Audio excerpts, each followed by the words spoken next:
Good morning, everybody. We're going to get started. We've got a full agenda. Welcome to our public hearing meeting of the Los Angeles County Board of Supervisors. Today is Tuesday, June 24th, 2025. We take note that a quorum of the board is present. The Chief Executive Officer, County Council, the Executive Officer, and the Sergeant at Arms are all here to assist. We'll begin today's board meeting with the county's land acknowledgement. The County of Los Angeles recognizes that we occupy land originally and still inhabited and cared for by the Tongva, Tataviam, Serrano, Quiche, and Chumash peoples. We honor and pay respect to their elders and descendants, past, present, and emerging, as they continue their stewardship of these lands and waters. We acknowledge that settler colonization resulted in land seizure, disease, subjugation, slavery, relocation, broken promises, genocide, and multi-generational trauma. This acknowledgement demonstrates our responsibility and commitment to truth, healing, and reconciliation, and elevating the stories, culture, and community of the original inhabitants of Los Angeles County. We are grateful to have the opportunity to live and work on these ancestral lands. We are dedicated to growing and sustaining relationships with Native peoples and local tribal governments, including, in no particular order, Fernandinho Tataviam Band of Mission Indians, Gabrielino Tongva Indians of California Tribal Council, Gabrielino Tongva San Gabriel Band of Mission Indians, Gabrielino Band of Mission Indians Quiche Nation, San Manuel Band of Mission Indians, San Fernando Band of Mission Indians. To learn more about the First Peoples of Los Angeles County, please visit the Los Angeles City, County, Native American Indian Commission website at lanaic.lacounty.gov. The invocation will be led by Pastor Kerwin Manning, Pasadena Church, Pasadena from the 5th District, followed by the Pledge of Allegiance, which will be led by Eric Gopel, former Sergeant, United States Army, Monterey Park from the 1st District. If you are able, please stand. Welcome. Thank you. What an honor to pray this morning for this meeting and for these wonderful supervisors. O Lord, our Lord, how majestic is your name in all the earth. There is no other name above your name, no other God but you. You are the Lord most high. You're also the God most nigh, for you've chosen to make yourself available to us. And Father, in your ultimate wisdom, you are the one who establishes government. Romans 13:1 says, everyone must submit to governing authorities, for all authorities come from God, and those in positions of authority have been placed there by God. So God, I pray for our county supervisors as they convene over the affairs of millions of residents of this great county. I pray that today, Lord, you will give them wisdom to discern your heart for your people, all people, and lead accordingly. I pray, God, that you would give them courage to address those difficult issues that threaten us all and compromise our unity and safety, including solutions for granting safety and covering for those who are being hunted and captured like wild animals. I pray, Father, that you would give them integrity to make financial and fiscal decisions that will improve the quality of life for all of our citizens. And finally, Lord, I feel led to speak a blessing over our supervisors personally, Lord, that you would bless them, bless their families and their loved ones. Keep them safe, God, and allow them to return to their homes safely after caring and giving to so many others. Bless their staff, bless them and heal their bodies and cause them to flourish and prosper in every way. Lord, I speak Ephesians 6:8 over them, which says the good that you make happen for others, God will make happen for you. And Lord, for all of these things, we'll remember to acknowledge you and give your name the praise, glory, and honor. In the mighty, matchless name of Jesus, amen.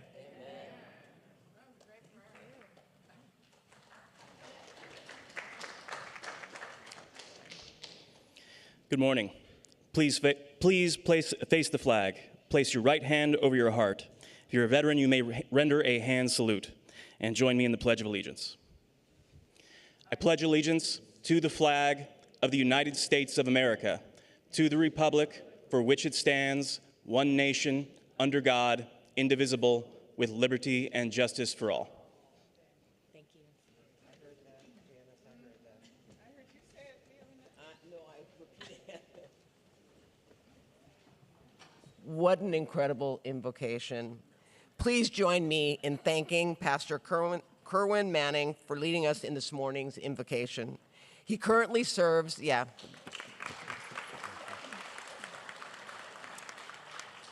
currently serves as a senior pastor at Pasadena Church. Born and raised in Toledo, Ohio, Kerwin completed his undergraduate work at Anderson University in Indiana with a Bachelor of Arts in Religion. He is a former president of the National Inspirational Youth Convention of the Church of God.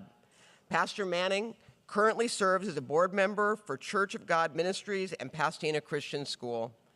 He has been chair of the Clergy Community Coalition of Greater Pasadena since 2011 and involved himself in several other initiatives that promote a stronger community. And I was telling him, I see on Saturdays the food distribution that he does out of his church off of Foothill Boulevard, and serves many, many, many families. I see cars lining up early in the morning to receive food and water, something that is absolutely incredible that you do for the community.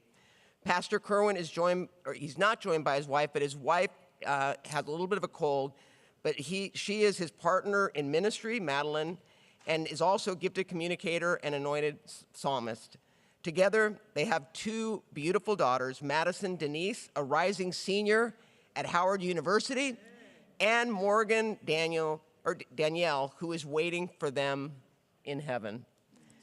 Kerwin, thank you, and you really have touched my heart. Thank you for leading us in the invocation and for your dedicated service to our community. May God bless you. Thank you so much. Yes.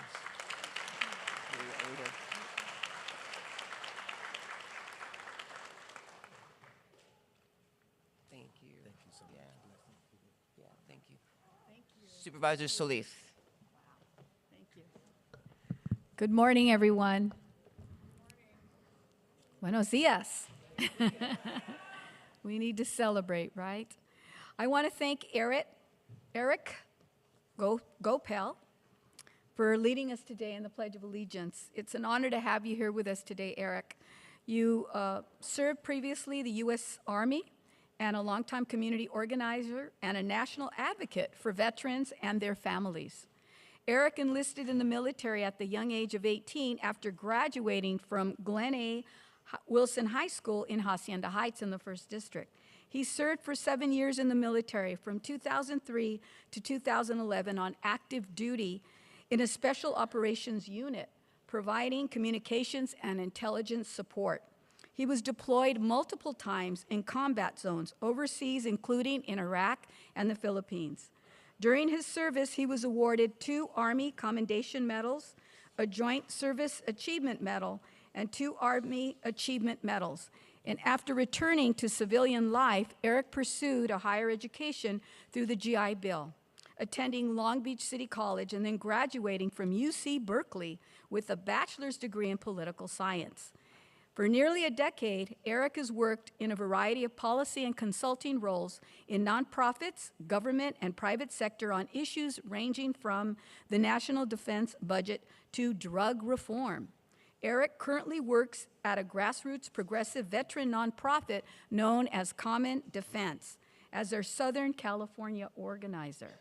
Eric also volunteers extensively, including serving at the as a new post commander of the American Legion Post 397 in Monterey Park, which is located in the 1st District. Through his leadership, the American Legion Post 379 has centered on the needs of those in crisis and helping bring together supportive services. I'm so delighted and happy that the veteran community in Monterey Park has someone like you who's providing leadership, attention, and a willingness to serve. We want to thank you on behalf of the entire Board of Supervisors, Eric, for coming here today and leading us in the Pledge of Allegiance, but also being an advocate out there in our community. Thank you, and may God bless you. Thank you.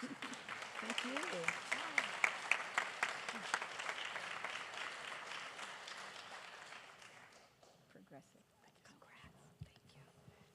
Thank you. We are now going to have the scroll presentations, and we will begin with Supervisor Solis.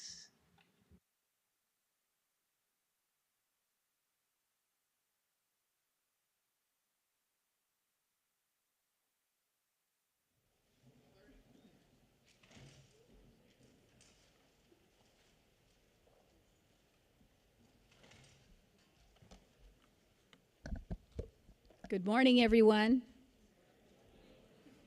And it's my pleasure and honor today to provide this presentation in honor of Dr. Soraya Coley, president of Cal Poly Pomona, just happens to be my alma mater.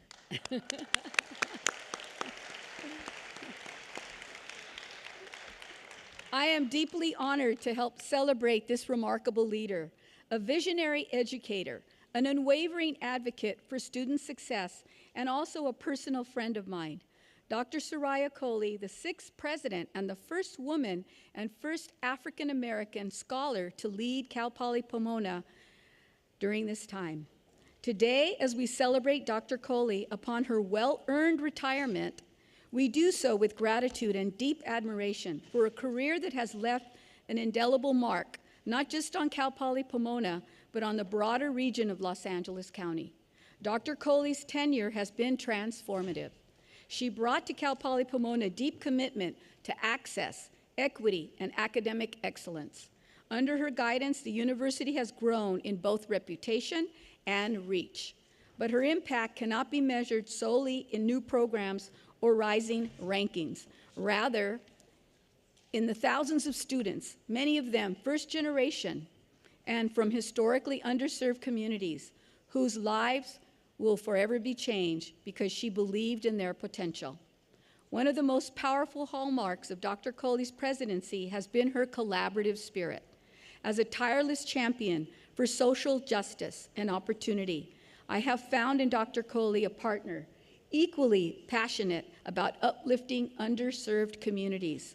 Together, we have demonstrated what is possible when education, community service, and government leadership work hand in hand. We launched and supported initiatives to expand college access, improve mental health services, address food and housing insecurity, and build stronger pipelines for local high school students and community college students into the Cal Poly Pomona family. Whether it was at advancing student wellness, tackling barriers to degree completion, or advocating for stronger public investment in higher education, we worked as a unified front, aligned in mission and in heart. Just last year, I supported and attended Cal Poly Pomona College of Environmental Design's inaugural Health and Wellness Colloquium, where we discussed the role of design in fostering inclusive health and well-being by building equitable, healthy communities, considering affordability and financial sustainability. Our partnership was modeled on how civic leaders and academic institutions can join to create lasting systemic changes. During the pandemic, we also worked together to help launch a vaccination site at Cal Poly Pomona. Thousands upon thousands of people were serviced at that time. In 2021, my office hosted also a food and turkey distribution at Cal Poly Pomona's Agriscapes farm, distributing over 1,400 turkeys in the East San Gabriel Valley and surrounding communities. None of this, you can clap. None of this would have been made possible without her partnership and direct involvement. Thank you so much for walking alongside with me in my office, as well as my family, during your journey as president of Cal Poly Pomona.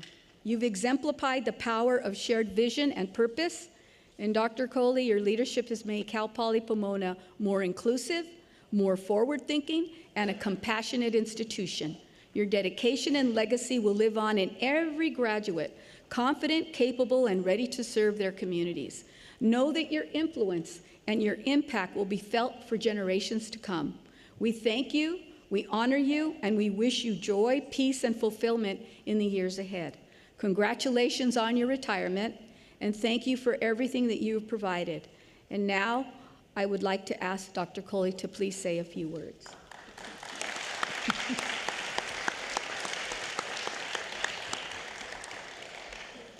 Thank you, Supervisor Solis, and members of this impactful board. I am pleased also to be joined with my husband, retired Lieutenant Colonel Ron Coley. It is indeed a profound honor to stand before you today and accept this recognition. I do so not as an individual, but as a representative of a remarkable institution that is deeply woven into the fabric of this region and our state. Cal Poly Pomona is a public institution proudly established to serve our community and our region. With over 26,000 students, we're more than just a campus. We are a beacon of a brighter future. Every classroom, every lab, every student support center is a testament to our mission, which is to provide access and opportunity to all who seek it. I am privileged to have served and be at the helm of this extraordinary effort for the past 10 years. Each day, I witness the transformative power of education in action, and we are guided by an understanding and saying that while talent is equally distributed, socioeconomic opportunities are not. Our students are not just learners, they are leaders and they're change makers. Many are the first in their families to attend college. Many are also working full-time jobs while pursuing their degrees. They're also caretakers and breadwinners of their family. While being the heart of our university, they also inspire us to do more and for us to be better. We see in them their attributes, their talents, and incredible potential that we seek to merge with opportunity, with confidence, and a path forward. What makes me most proud is Cal Poly Pomona being the #1 polytechnic university in the nation for social mobility.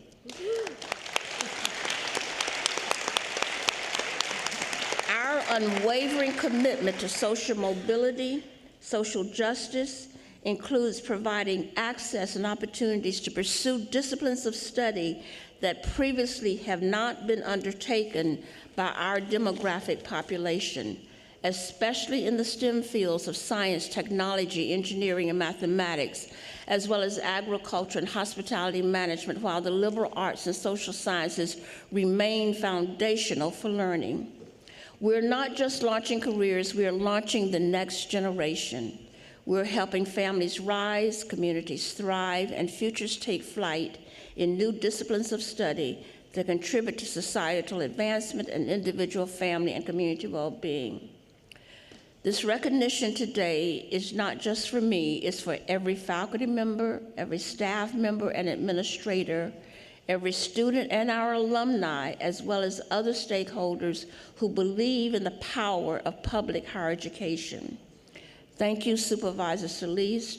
You have been an integral partner throughout my tenure as president, and I am appreciative of your leadership and your commitment to the Cal Poly Pomona community. Your work, both nationally and statewide, is impactful, and it shines brightly, and our students are bolstered and uplifted by the knowledge of your also being an alum of their university. The legacy I seek to leave of hope, resilience, and opportunity has been bolstered by your partnership and unwavering support. Again, thank you for this very incredible and memorable honor. Thank you. God bless you. You have a nice story they're going to present it to you.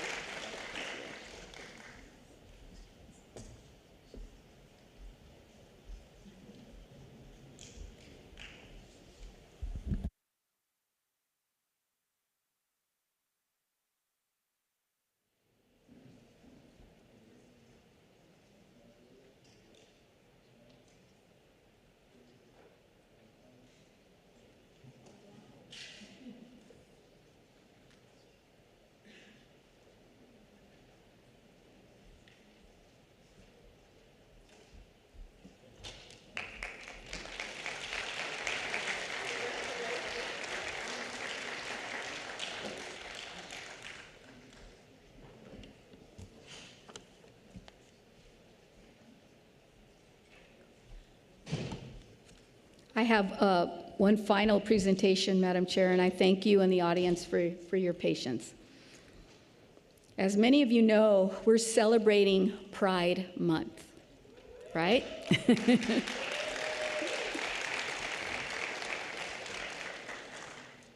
A time not only to recognize the powerful contributions of the LGBTQ community, but also to affirm resilience, joy, and leadership that have always been central to our collective progress.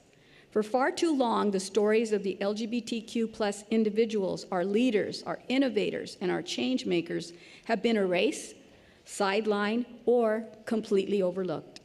Pride Month is our opportunity to reclaim those narratives and to make those voices visible, heard, and undeniable. This year, our celebration takes place amid rising anti-LGBTQ+ rhetoric, harmful legislation spreading across the country, and renewed threats to immigrant communities. These challenges remind us that Pride is not just a celebration, but it's a call to action. Our work is far from over. Pride began as a protest, a courageous act of defiance by queer and trans individuals who refused to be silenced. From Sylvia Rivera and Marsha P. Johnson to Baynard Rustin and Audre Lorde, LGBTQ+ leaders have not only fought for liberation, they have reshaped our movements for civil rights, health equity, and community care. Here in Los Angeles County, we continue to build on that legacy every single day through acts of resistance, expressions of joy, and commitments to solidarity. We know that visibility alone is not enough. We must protect one another. We must invest in healing and in justice. And we must ensure that every person, regardless of who they are or who they love, can live with dignity, with safety, and belonging. That is why, in the spirit of pride and in the face of these ongoing challenges, it is important more than ever to uplift those who are actively shaping a more just, inclusive, and compassionate Los Angeles County. During today's board meeting, I am happy and proud to recognize the following LGBTQ+ leaders and change makers. These are individuals whose work embodies the heart of pride and hopes for progress. To start off, I would like to recognize Councilmember Emmanuel Estrada. Emmanuel? Councilmember Emmanuel Estrada is a dedicated public servant and proud Baldwin Park native who made history as the second youngest mayor in the city's history at just 26 years of age. Councilmember Estrada is known for his bold and equity-driven leadership, focused on uplifting working-class families, expanding affordable housing, and improving access to education, healthcare, and economic opportunity. Councilmember represents a new generation of public leadership, one that leads with heart, corazón, and urgency, and a deep commitment to justice. Thank you very much.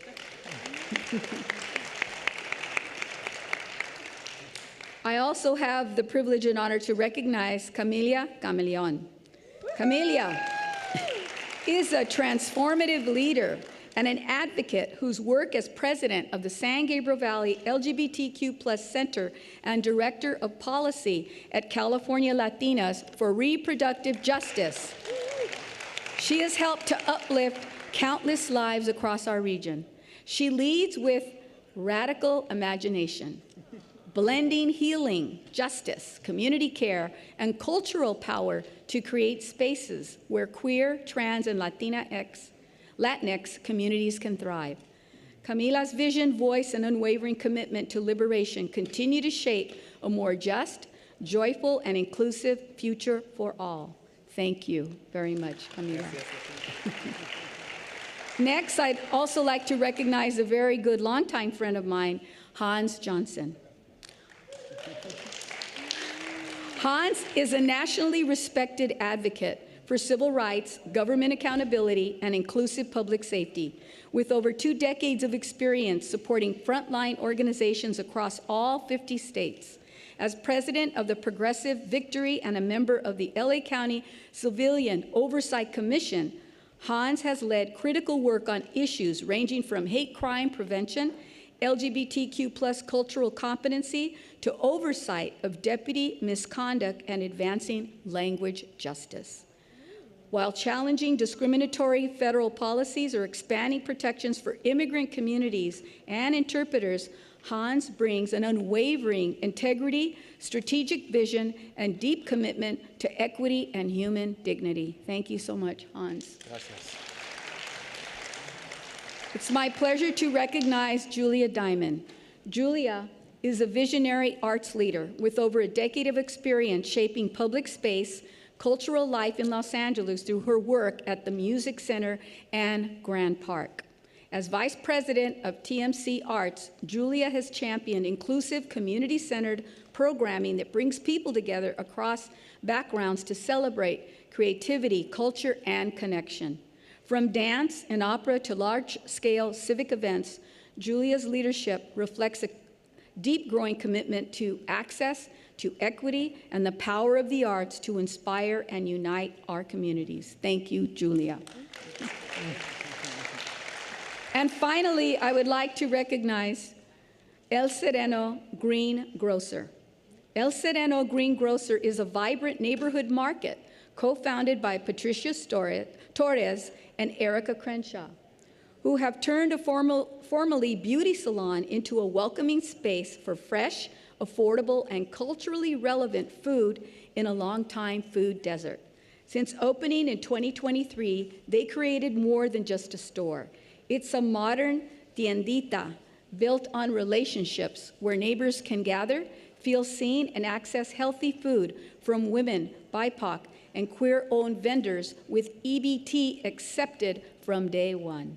Patricia and Erica's work is a powerful model of food justice and community care, rooted in love, dignity, and the belief that local spaces can nourish both body and spirit. All of these honorees represent a powerful cross-section of leaders who are transforming their communities through arts, advocacy, public service, community-focused business, and social justice, each creating important spaces for belonging, equity, and impact through their work. This Pride Month, we uplift their contributions to ensuring that those in Los Angeles County, including the residents in my own district, the 1st District, have the tools and resources they need with dignity and opportunity. We want to thank them for their dedicated service, and si se puede. Let's continue to uplift and celebrate LGBTQ+ voices, not just this month, but always, and recognize the vital role that they play in shaping the future of Los Angeles County and our country, just as today's honorees so powerfully demonstrate. Thank you, and bless you all. Thank you. Let's go in the front.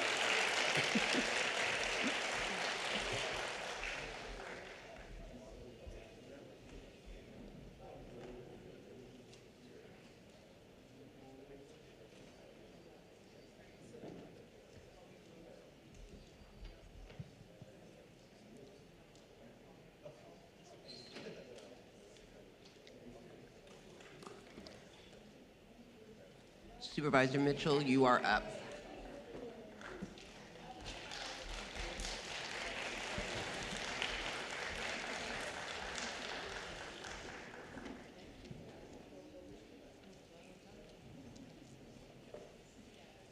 Good morning. Good morning, Los Angeles. And thank you, Supervisor Solis, for that powerful history lesson about Pride and listing some of the names of people that we should know as a part of our American history. Before I get started with this very important presentation, let me give another shout out to the amazing, first of all, let me put on my glasses, to the remarkable group of young people joining us today as resident physician trainees from the Charles All Drew University of Medicine and Science. Stand up, white coats.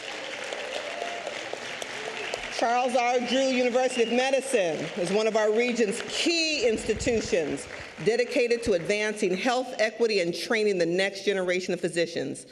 They are entering programs in family medicine, internal medicine, psychiatry, addiction medicine, child and adolescent psychiatry, and physical medicine and rehabilitation.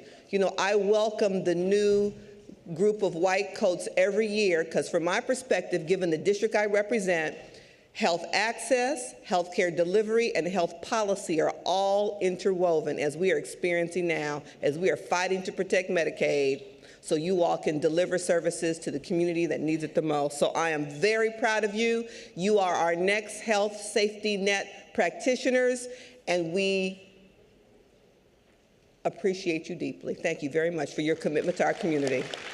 Charles R. Drew, University of Medicine and Science. They will be in a doctor's office or clinic near you soon. Thank you. So today, I'm really honored to recognize a truly exceptional artist, advocate, and community builder, Anthony Lee Pittman, for his tireless work uplifting the voices and experiences of the LGBTQ+ individuals through art, mentorship, and cultural pride.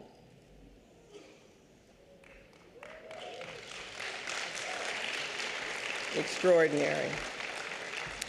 As an Afro-Latino artist, Anthony brings a deeply rooted intersectional lens to his work. Through his murals, he expresses identity, resilience, and belonging. His art tells the stories of Black and brown queer individuals with depth, honesty, and beauty.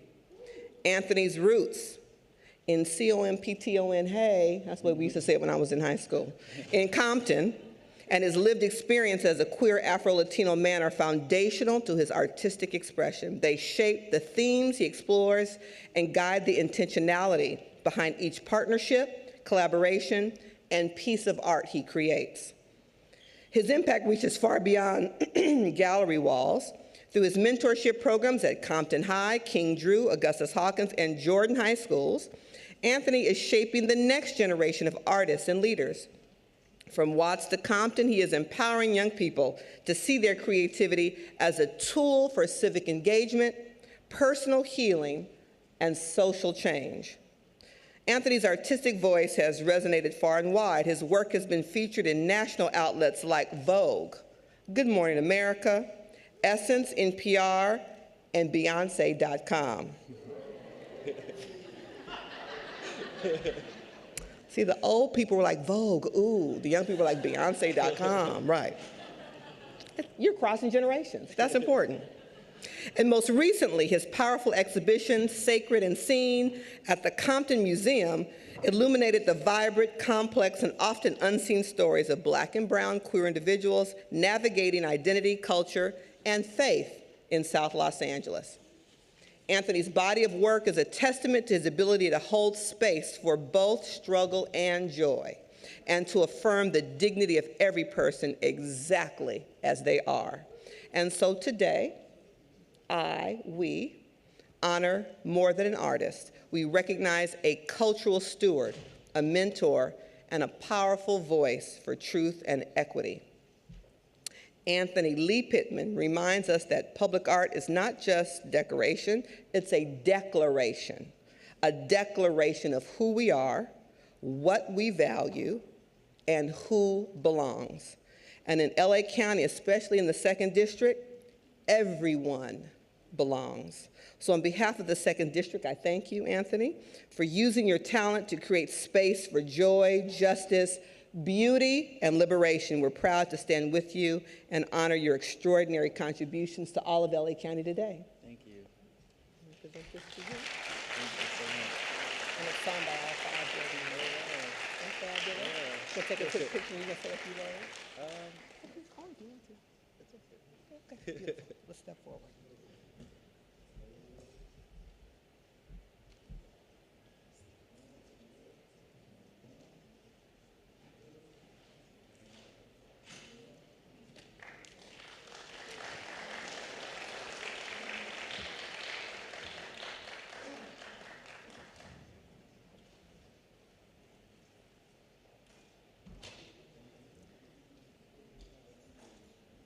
Supervisor Horvath.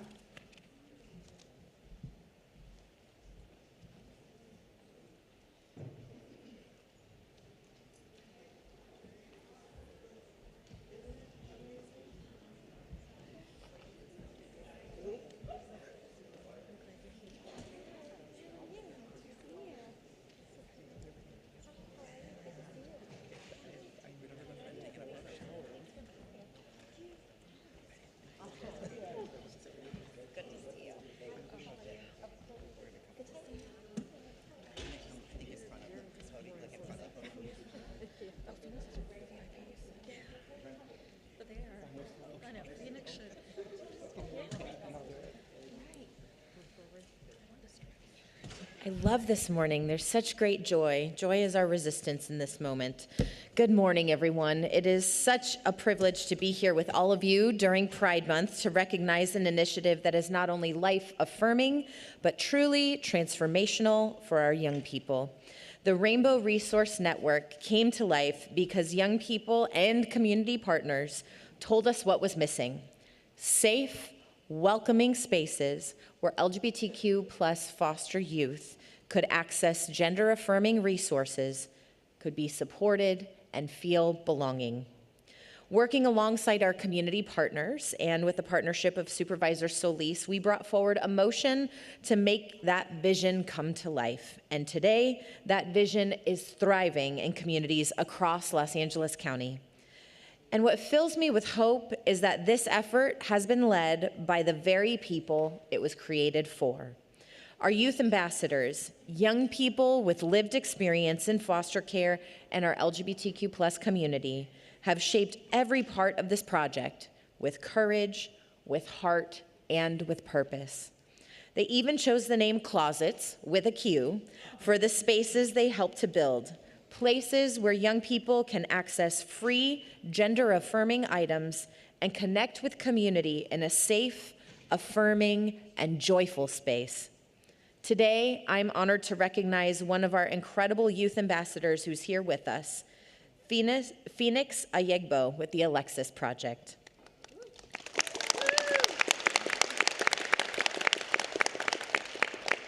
Your leadership is changing lives, and you are showing all of us what true care and what real community looks like. This work also reflects the power of partnership, and I want to recognize the many people and organizations who helped to bring this vision to life. The Anthony Pritzker Family Foundation, Unicorn Solutions, Casey Family Programs, the Village Family Services, the Office of Equity at DCFS, UCLA, the Alexis Project, Violence Intervention Program, Project Q, and the Los Angeles LGBT Center. Thank you all for standing with us, and most importantly, for standing for our young people every step of the way on this journey. In this moment, when LGBTQ+ and especially our TGI communities are facing growing attacks across this country, our work sends a clear and powerful message.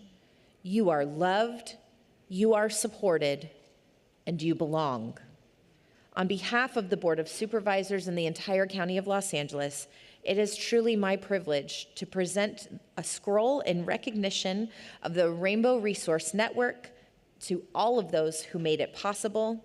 And most importantly, I want to recognize Phoenix, our incredible youth ambassador, to share a few words.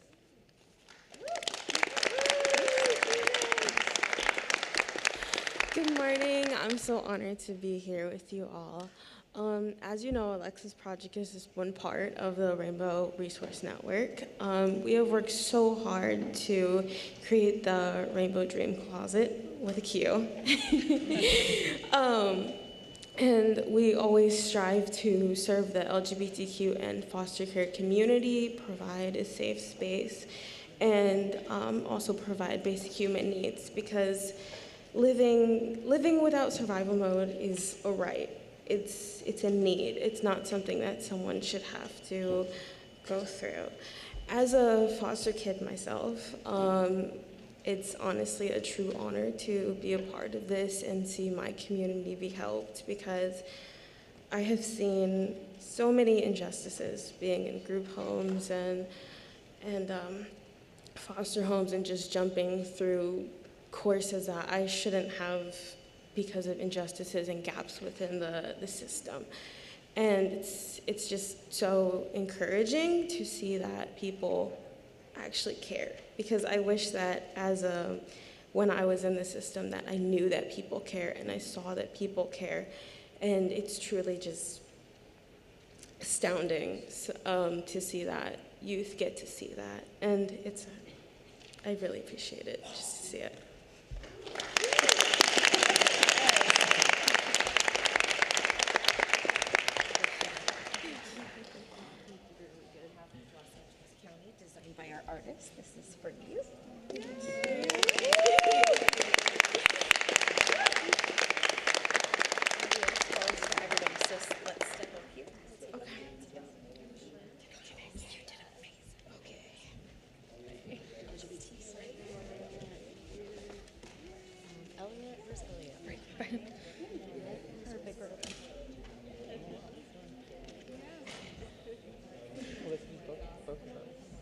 I know, the shorty in the back. Wait, do this. They're showing this front.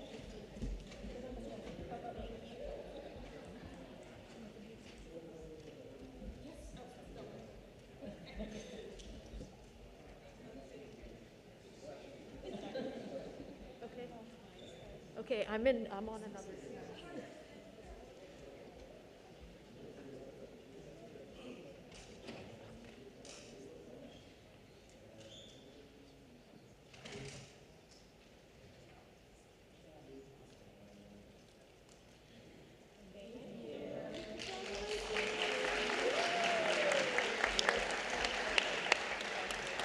Supervisor Hahn.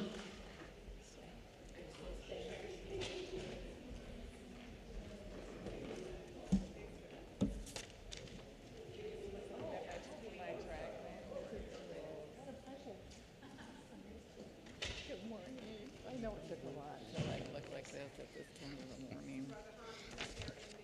Huh? I know. Happy Pride Month, everyone.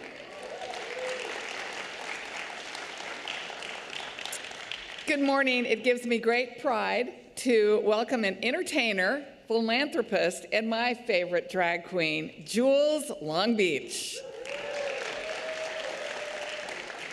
For over 2 decades, Jules has been a staple, not just within the LGBTQ community, but within our community as a whole. Her quick-witted humor and larger-than-life personality has everything to do with the gay Long Beach scene. She has been honored with numerous awards over the years, including being named one of the top movers and shakers of Long Beach's LGBTQ community. Long Beach awarded her a Key to the City, the first in the city's history to award the key to a drag queen. And in 2014, the Sisters of Perpetual Indulgence sainted her, wait for this, sainted her St. Jules, the real Queen Mary. Jules is perhaps best known for hosting her famed weekly brunch with the Brunchettes, entertaining sold-out crowds at Hamburger Mary's in Long Beach. I've had the opportunity to attend that drag lunch many times over the years, and I can tell you the show never disappoints.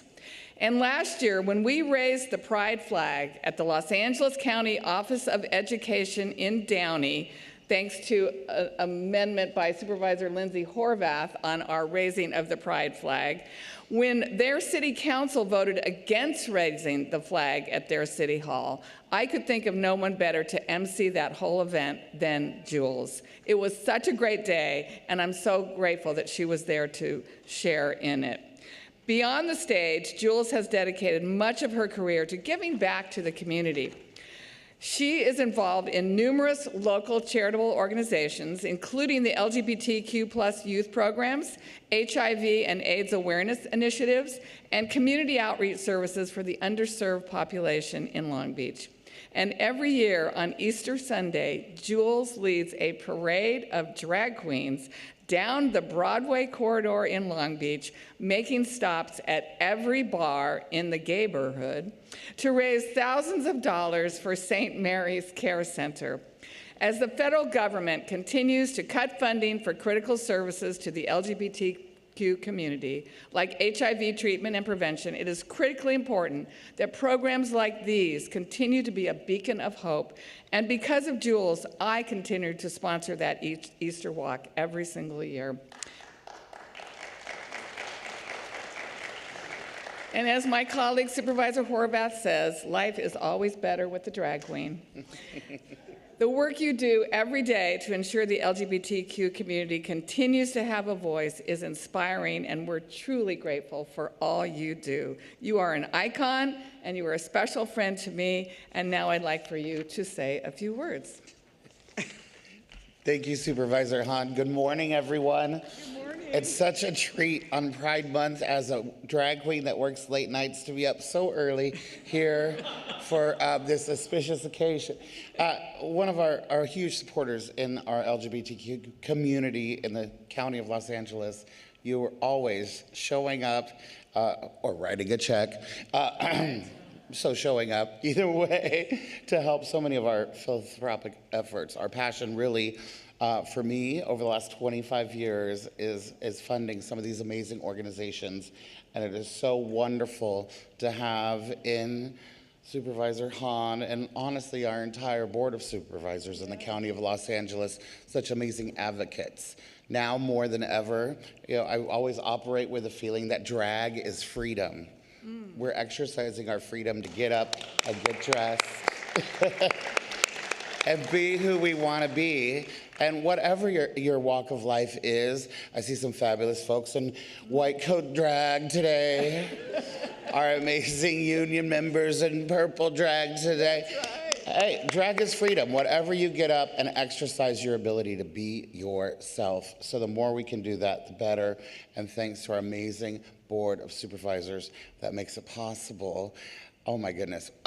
Sunday we just received, as the executive director of Hamburger Mary's International, on Sunday, we just had the Guinness Book of World Records presentation for Hamburger Mary's as the largest and longest running drag-themed franchise restaurant in the world. Wow, okay. So this is just a week of celebration, a week of fabulous celebration, and I couldn't spend it with anyone more fabulous than you. Can we talk about the rainbow situation? The Port of Long Beach t-shirt, the tie-dye, we're doing overboard. I love it. Oh my gosh. Oh, wow. You've got more rainbows than I do. Oh, well, that's something. It is always a pleasure to be with you and feel so loved by our entire community. Thank you.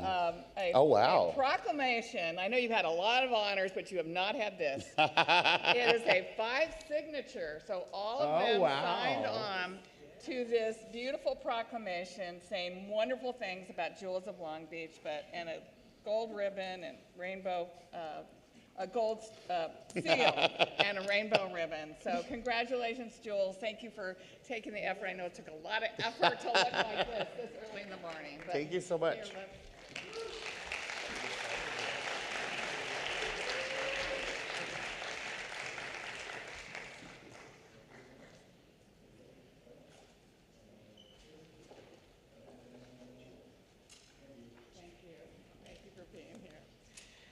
And I'd like to call up my communications director and my deputy chief of staff for a quick, Liz Odendahl is getting married this Saturday. And Liz has been with me since we were in Congress, and we're all very excited about this very monumental day. I know both of Liz's parents. I know her soon-to-be husband, Will's parents, and I can tell you, both of those sets of parents raised incredible people in Liz and Will, and I know that this union will be extraordinary, and I'm so happy to present to you on behalf of the County of Los Angeles an official proclamation, not as good as the wedding certificate, but still good.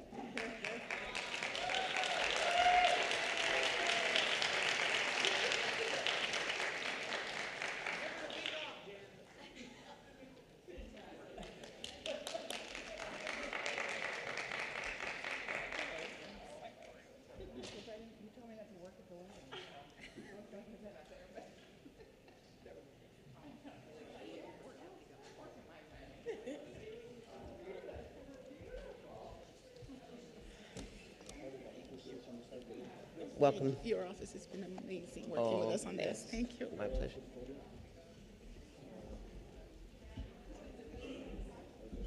They're amazing.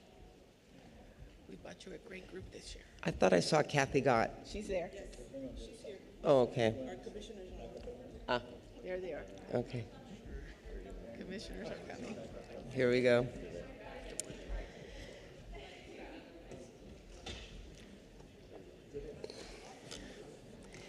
So everybody, I have an incredible group of people with me this morning. It's my privilege to present one of the most meaningful annual recognitions for our county, the Commission on Disabilities Scholarship Program.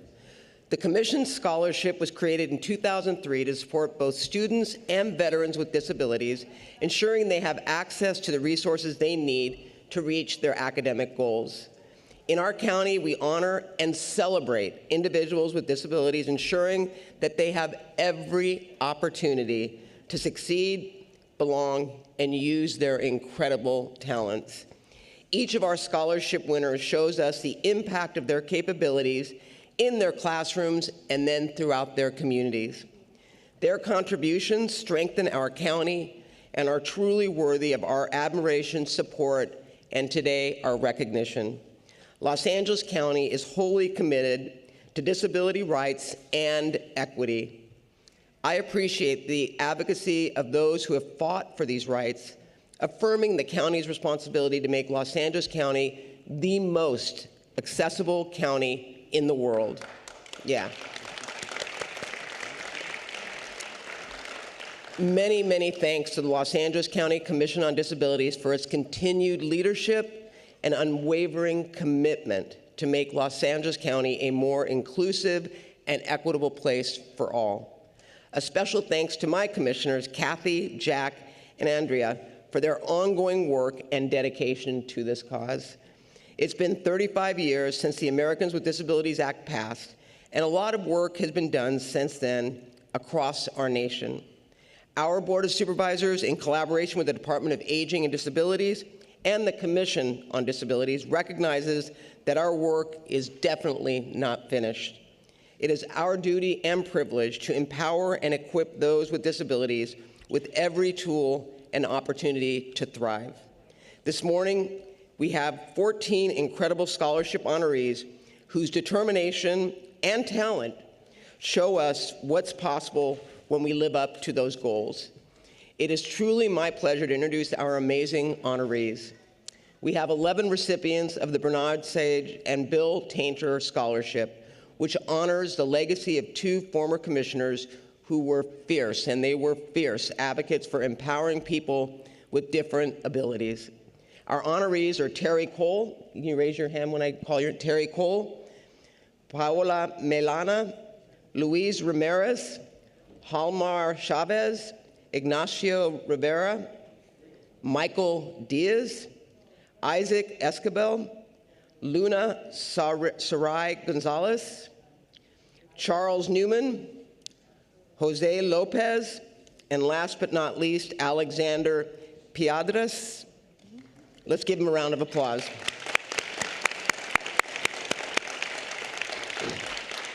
We also have 3 specialty scholarships. The Ernest T. Hamilton Jr. Memorial Scholarship, specifically for veterans, is being awarded to Ignacio Montoya. Let's give him a round of applause. I thank Mr. Montoya for his service to our nation and his continued pursuit of academic excellence. Next, the Ruben Anthony Rios Creative Arts and Design Memorial Scholarship is being awarded to Derek, is it Rica Frente, who is an aspiring artist and helps me get your name right. Thank you for that. Let's give him a round of applause. This award honors the memory of a former commissioner who was an artist and a lifelong advocate, paying it forward to promising young artists like Derek to celebrate their creativity and their talent. And last, but certainly not least, the President's Award is given to Gary Gregory III.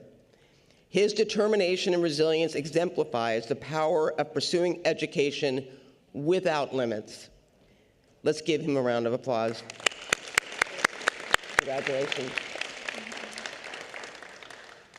So each one of the individuals I've recognized has demonstrated that any dream, and remember this, any dream is possible, regardless of the challenges that it presents. I look to the white, I know you all can relate with this. There's many challenges, but there's nothing you can't do when you set your mind to it and you follow your heart. Their hard work, determination, and talent are truly an inspiration. I am proud of all that you all have accomplished and am excited about what your future holds. Let's give them another round of applause. I will now turn it over to Dr. Laura Trujillo, Director of Department of Aging and Disabilities, to say a few words, followed by the incredible President of the Commission, Carlos Bienvedes. Thank you, Supervisor. Good morning, everyone. Supervisors, today is a day of joy as we celebrate these remarkable students, future leaders, and remarkable examples of the best of Los Angeles. I am truly honored to be in their presence. And it is a pleasure to introduce the chairman of the Los Angeles County Commission on Disabilities, Mr. Carlos Benavides. Carlos? Yay. Yeah? Yeah, we'll give it to you. No. Good morning, everybody. First, I want to thank the supervisors, all the supervisors. You don't know how important this is to present to these people, to all these students, to all these wonderful people. I was presented here one time, and it's an experience that I'll never forget, and I'm glad you were able to do this, and it's something that they'll never forget. It's very important for these, with things the way they are out there right now. I'm so impressed, and I'm honored to see the people that are going to be following to help us make it better. And with the help of the supervisors and everybody out there, I want to wish them the best. Congratulations, and well done.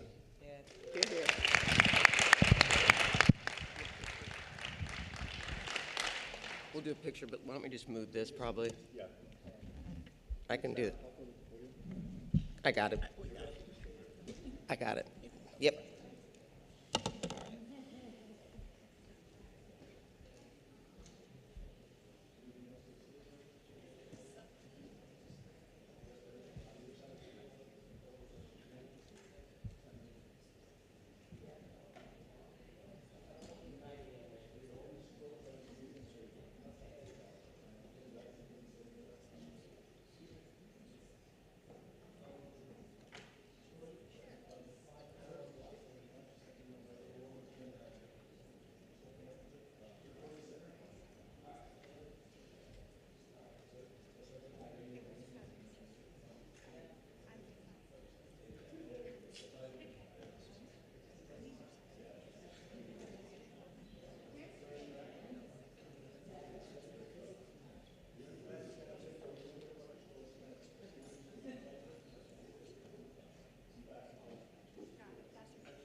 All right, we will now move on with the agenda. Again, I want to thank all my colleagues and everyone who came today to be recognized for all the incredible things that you do to enrich LA County. With that, Executive Officer, please call the agenda. We will begin on page 3, public hearings, items 1 through 6. These items will be held for hearing. On page 8, administrative matters, items 7 through 11. On item 8, Supervisor Mitchell requests that this item be held. On page 12, this is the agenda for the meeting of the Board of Directors of the Newhall Ranch Sanitation District, items SD1. This item will be held for hearing. On page 14, notices of closed session, items CS1 and CS2. On item CS1, this includes a revision as indicated on the supplemental agenda. That completes the reading of the agenda, Madam Chair. Executive Officer, please play the Code of Conduct. Ladies and gentlemen, may I please have your attention? The meeting of the Los Angeles County Board of Supervisors is about to commence. A code of conduct will now be read, and we request that you comply with it to ensure the efficient administration of the meeting. Members of the public, it is your right to participate in today's board hearing, and the board encourages such participation. However, the right of the public to address the board must be balanced with the need to ensure that public comment does not interfere with the orderly course of the board's business. All are reminded to abide by the following rules. Speakers must cease speaking immediately when their time has ended. Public comment on agenda items must relate to the subject matter of that item. General public comment is limited to subjects within the jurisdiction of the board. Public comment does not include the right to engage in a dialogue with board members or staff. Please remain respectful of the forum and refrain from uttering, writing, or displaying profane, personal, threatening, derogatory, demeaning, or other abusive statements toward the board, any member thereof, staff, or any other person. Members of the audience should be respectful of the views expressed by speakers, staff, and board members, and may not clap, cheer, whistle, or otherwise disrupt the orderly conduct of the meeting. Any person engaging in conduct that disrupts the meeting is subject to being removed from the board meeting. And finally, if you witness conduct or behavior by other members of the public that disrupts your ability to remain engaged or participate in this meeting, please notify the Sergeant at Arms or other county staff. Thank you for your cooperation.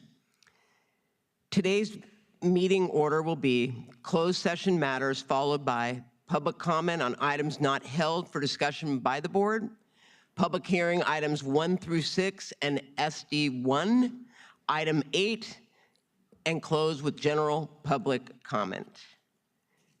Executive Officer, before we begin, please read the call-in information and explain the speaking rules. Good morning, members of the public. If you wish to participate in the public comment, you may do so in person or remotely, as indicated on the agenda. To join remotely, please call 877-226-8163 and use participant code number 133-6503. You will have the opportunity to address the board throughout the meeting. For items not held by the board, you will receive 1 minute for one item and up to 2 minutes for 2 or more items. For items held by supervisors, you will have 1 minute to address the board. 1 minute to address the board on each of the public hearings, and 1 minute to address the board on general public comment. Please clearly state your name and indicate the agenda item numbers you will be addressing. Please note, once your time has expired, we will immediately move to the next speaker. For members of the public joining us remotely, when the board moves to the item you wish to address, promptly press 1, then 0 to be moved from the listening queue to the speaking queue. Remember to turn down the volume on your device as soon as the moderator calls on you, or there will be an echo. If you muted your microphone, please remember to unmute when you are called upon. You will need to press 1, then 0 for each item you would like to speak on. To ensure we hear from both in-person and telephonic speakers, we will alternate between the 2 speaking queues. Members of the public who are in attendance, when you hear or see your name displayed on the screen, please come down to the front of the boardroom and staff will assist you. Please do not approach the podium until directed to do so. Thank you. We will now proceed with public comment on closed session items. Before we begin, Executive Officer, you just explained the speaking rules, correct? So we don't need to do that. Why don't you go ahead and take over? Okay. We will now hear from members of the public wishing to address the board on the closed session items, CS1 and CS2. For members of the public on the telephone, please press 1, then 0 now to comment on these items. We will now call in-person speakers, and while they are coming forward, we will take telephonic speakers. This will be public comment on closed session items CS1 and CS2. Will Annabelle Luna, Beatrice Morales, Cecilia Rodriguez, Sylvia Lara, and Yvette Wade please come forward and staff will assist you? Moderator, may we have the first speaker, please? Our first participant is Belvadier Firestone. Your line is open. If you're muted, please unmute and speak directly into your phone. You may begin. Thank you, Madam Chair, and also thanks to the board for honoring the artists and the advocates for Pride Month, especially drag queens, because drag does equal freedom. And it's art, it's resistance, and frankly, it's more transparent than most of what happens at Ken Hahn Hall of Administration. But as it relates to transparency, you know, the closed sessions week after week, I think the public doesn't like it because we feel locked out while the litigations pile up and Davenport has to bring forward these upsetting ideas. Now, item one, which you're about to go into, I appreciate that closed session, but not closed session, sewer rate hikes. This is a lot of fee hikes on Angelenos. The consolidated district, which is, you know, is going up. The marina is going up 45%, and Malibu, this will affect my mom, $500 this year alone, heading towards $3,758 annually by 2027. Thank you. Next speaker. Which, you know, will then be indexed. Well, hang on, let me finish my point. Next speaker, please. This is a kind of... Madam Chair, there are no further speakers to address the board. Thank you. We will now go to in-person speakers. Please begin. Muy buenos días. A very good morning. A todos los supervisores y supervisoras. To all of the supervisors. A mi querida congresista, a donde yo la conocí, la señora honorable Hilda Solís. To my beautiful Congress member where I met her, the most honorable Hilda Solís. Mi nombre es Cecilia Rodríguez. My name is Cecilia Rodriguez. Soy una proveedora de cuidado en el hogar de CFCI local 2015. I'm a home healthcare provider in the SEIU Local 2015. Les hablo con toda mi sinceridad de mi corazón. And I'm speaking with all the sincerity of my heart. Es muy frustrante estar aquí de nuevo. It's very frustrating being here once again.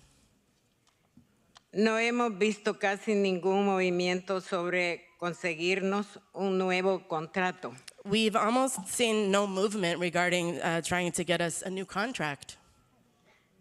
Entendemos que la Junta está muy ocupada. We understand that the board is very busy. Pero aquí está la cuestión. But here's the thing. El cuidado no puede esperar más. Care cannot wait anymore. Lo que hacemos es un bien público. What we do is a public good. Estamos cuidando a las personas. We're taking care of people. Porque no podemos conseguir un contrato que nos cuide. So how come we can't get a contract that takes care of us? Hemos estado trabajando sin un contrato desde el primer día del 2025. We've been working without a contract since the first day of 2025. Eso no es aceptable. That's unacceptable. Thank you. Next speaker. Gracias. Gracias. Me da mucho gusto y quiero decirles que Dios nos ama a todos. Thank you, and it's a pleasure. I want to just say God loves every one of us. Que Él nos ama a nuestro prójimo. Next speaker, please.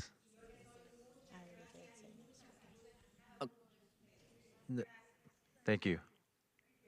Thank you. Next speaker. Hello, Madam Chair, Supervisor Solis, Supervisor Mitchell, Supervisor Horvath, and Supervisor Han. My name is Beatriz Morales, and not only am I a constituent, I am also a SCIU 2015 home care provider. Let's get down to business. We are here today once again to ask for a contract we have spent months loving you for. In fact, we have been working without a contract since January the 1st of this year. That needs to change, and that change has to start with all of you, the BOS, supervisors, and the CO's office. How many times do we need to do this? Thank you. Next speaker. Buenos días, supervisores. Mi nombre es Anabel Luna. Soy una proveedora del cuidado en el hogar de SU 2015. Good morning, supervisors. My name is Annabelle Luna, and I'm a home care provider of SEIU 2015. Durante mucho tiempo hemos estado sin un contrato y necesitamos arreglar eso. We've been without a contract for a long time, and we need to fix that. Como proveedores de cuidado, es nuestro trabajo cuidar a miles de personas en todo el condado de Los Ángeles. As caregivers, it's our job to care for thousands of people all around Los Angeles County. Todo lo que les pedimos es un contrato que nos ayude a hacer ese trabajo. All that we ask is for a contract that helps us to do that work. Una inversión en los cuidadores de Los Ángeles es una inversión en todo el condado. An investment in LA caregivers is an investment in the whole county. Ha sido muy frustrante venir aquí semana tras semana y todavía no ve que se haga nada en progreso sobre conseguir este nuevo contrato. It's been very frustrating coming here week after week and still not seeing progress being made in terms of us getting a new contract. Somos trabajadores esenciales. Los que hacemos beneficia a toda la comunidad en Los Ángeles. We're essential workers, and what we do benefits the whole LA community. Ahora es el momento de conseguir un contrato que refleje el duro trabajo que hacemos. Now is the time for us to get a contract that reflects the hard work that we do. Somos la fuerza laboral con salarios más bajos en Los Ángeles. Ustedes tienen el poder de cambiar eso. We are LA County's largest low-wage workforce, and you have the power to change that. Por favor, hagan lo correcto. Salarios de calidad para el cuidado en el hogar, para tener una mejor estadía. Please do the correct thing. Quality wages for quality home care to be able to have better quality of life. Thank you. Next speaker. Good morning, supervisors. My name is Yvette Wade, and I am a SEIU 2015 home care provider. Once again, we are standing before all of you to ask that you help us get the contract we've spent months begging for. We've been working without a contract since January 1st of this year. We are only asking for what is reasonable, a strong contract that offers us livable wages, adequate health care, and shows that LA is ready to invest in the future of care. As essential workers, it is very hurtful to feel so dismissed week after week. Our care counts. Our work matters. Our lives have value. Now is the time for you as supervisors to show us that you believe the same. The easiest way to do that would be for you to all help us get the contract needed. When caregivers have what they need, all of LA County prospers. Thank you. Next speaker. Buenos días, mi nombre es Silvia Lara. Soy trabajadora, proveedora de cuidado en el hogar CU 2015. Good morning. My name is Sylvia Lara, and I am a home care provider of SEIU 2015. Supervisora Barger, Supervisora Han, Supervisora Harvey, Supervisora Solís y Supervisora Michelle. Hemos pasado meses haciendo esto, viniendo aquí una y otra vez para pedirles a todos un nuevo contrato. Supervisor Barger, Supervisor Han, Supervisor Horvath, Supervisor Solis, and Supervisor Mitchell. We've been coming here for months doing this. We've been coming here time and time again, asking you for a new contract. Llevamos más de medio año trabajando sin contrato. Eso tiene que cambiar. We've been working for more than half a year without a contract, and that has to change.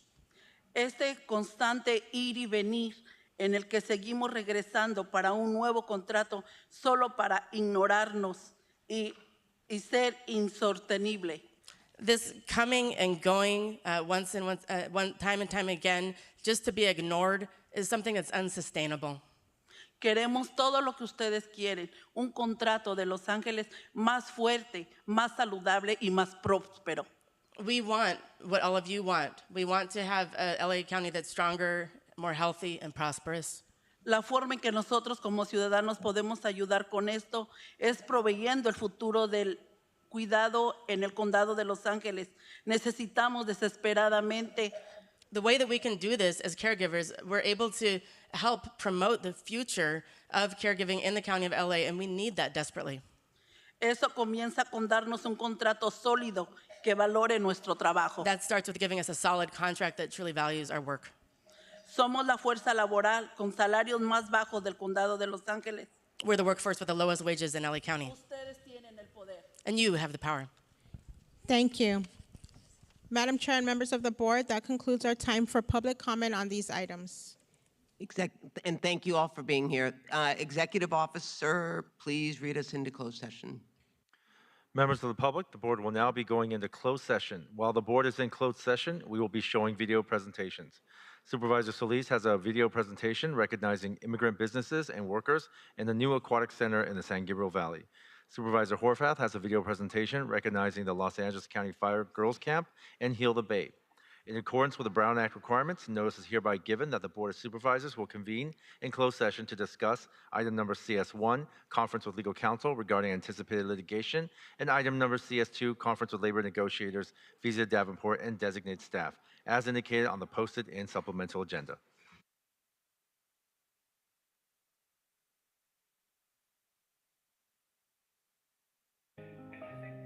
Today, we're announcing this motion that I have introduced today alongside with Supervisor Hahn to offer support to our businesses and our workers that have been impacted by the federal government's attack on our immigrant communities. These raids have targeted our immigrant neighbors, including finding people in parking lots, Home Depot, grocery stores, car washes, swamp meets, churches, and other random places in our communities and even in workplaces. Simply put, these people are just trying to make a living. Our immigrant small businesses are creating jobs, and they have been strengthening our communities and the economy well beyond. In particular right now with the issues that they're facing, our community is facing right now, they're very unstable and insecure whether or not they're going to be able to pay the rent or access additional resources despite what's happening. We proudly house the Office of Immigrant Affairs. We offer free legal services and access to resources for our immigrant communities. Folks could get more information at our website, bcba.lacounty.gov, or calling our hotline, 800-593-8222. The Department of Economic Opportunity is here to reflect on the last few weeks, the recent actions in Los Angeles County, and provide support to businesses and workers who've been impacted. We want folks to know that even if their workforce has been impacted, if their customer traffic has been impacted, or they have, been in a curfew area that has caused them to experience some loss, we're here. So businesses and workers can go to opportunity.lacounty.gov.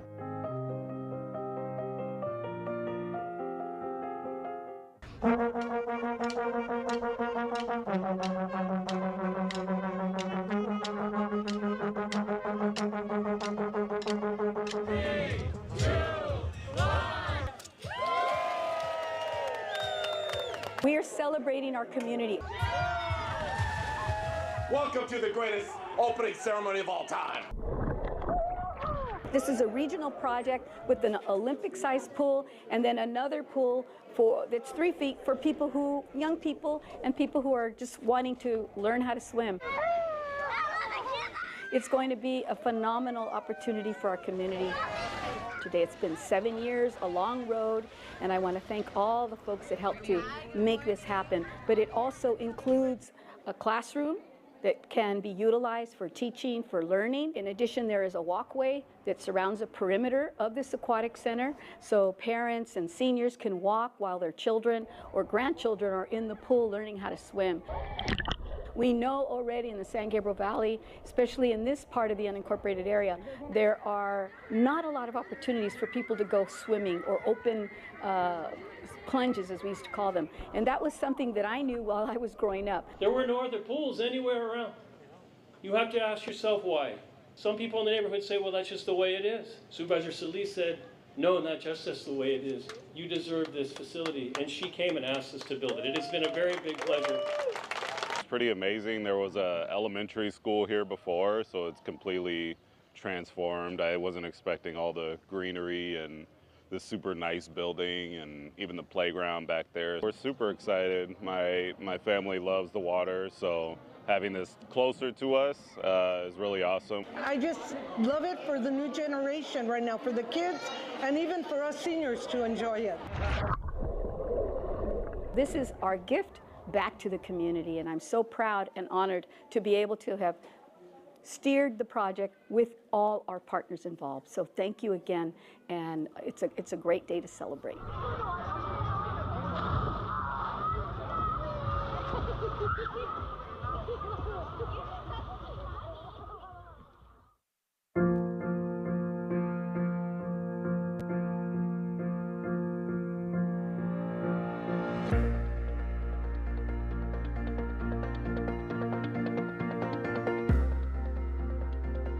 In any given engine, you typically just see men. You need to actually seek out female firefighters and be in the environment where they are to realize it's possible. Yep, that's why the WFPA is so precious. It's absolutely the most precious thing that we all get to experience.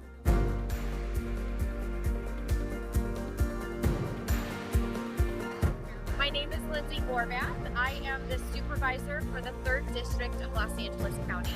Well, it was really important for me to be here with you today because I think this program is incredibly special. Not only because each and every one of you are a part of it, but because it is in partnership with the best fire department in the entire country, the Los Angeles County Fire Department. Let's give them a round of applause. This program is being done by our county's Office of Diversity, Equity, and Inclusion Recruitment Unit that's in our fire department. And there are a lot of partners who came together to make this opportunity possible. It is important for us to remember the people who made history so we all could be here today and become part of the Los Angeles County Fire Department experience.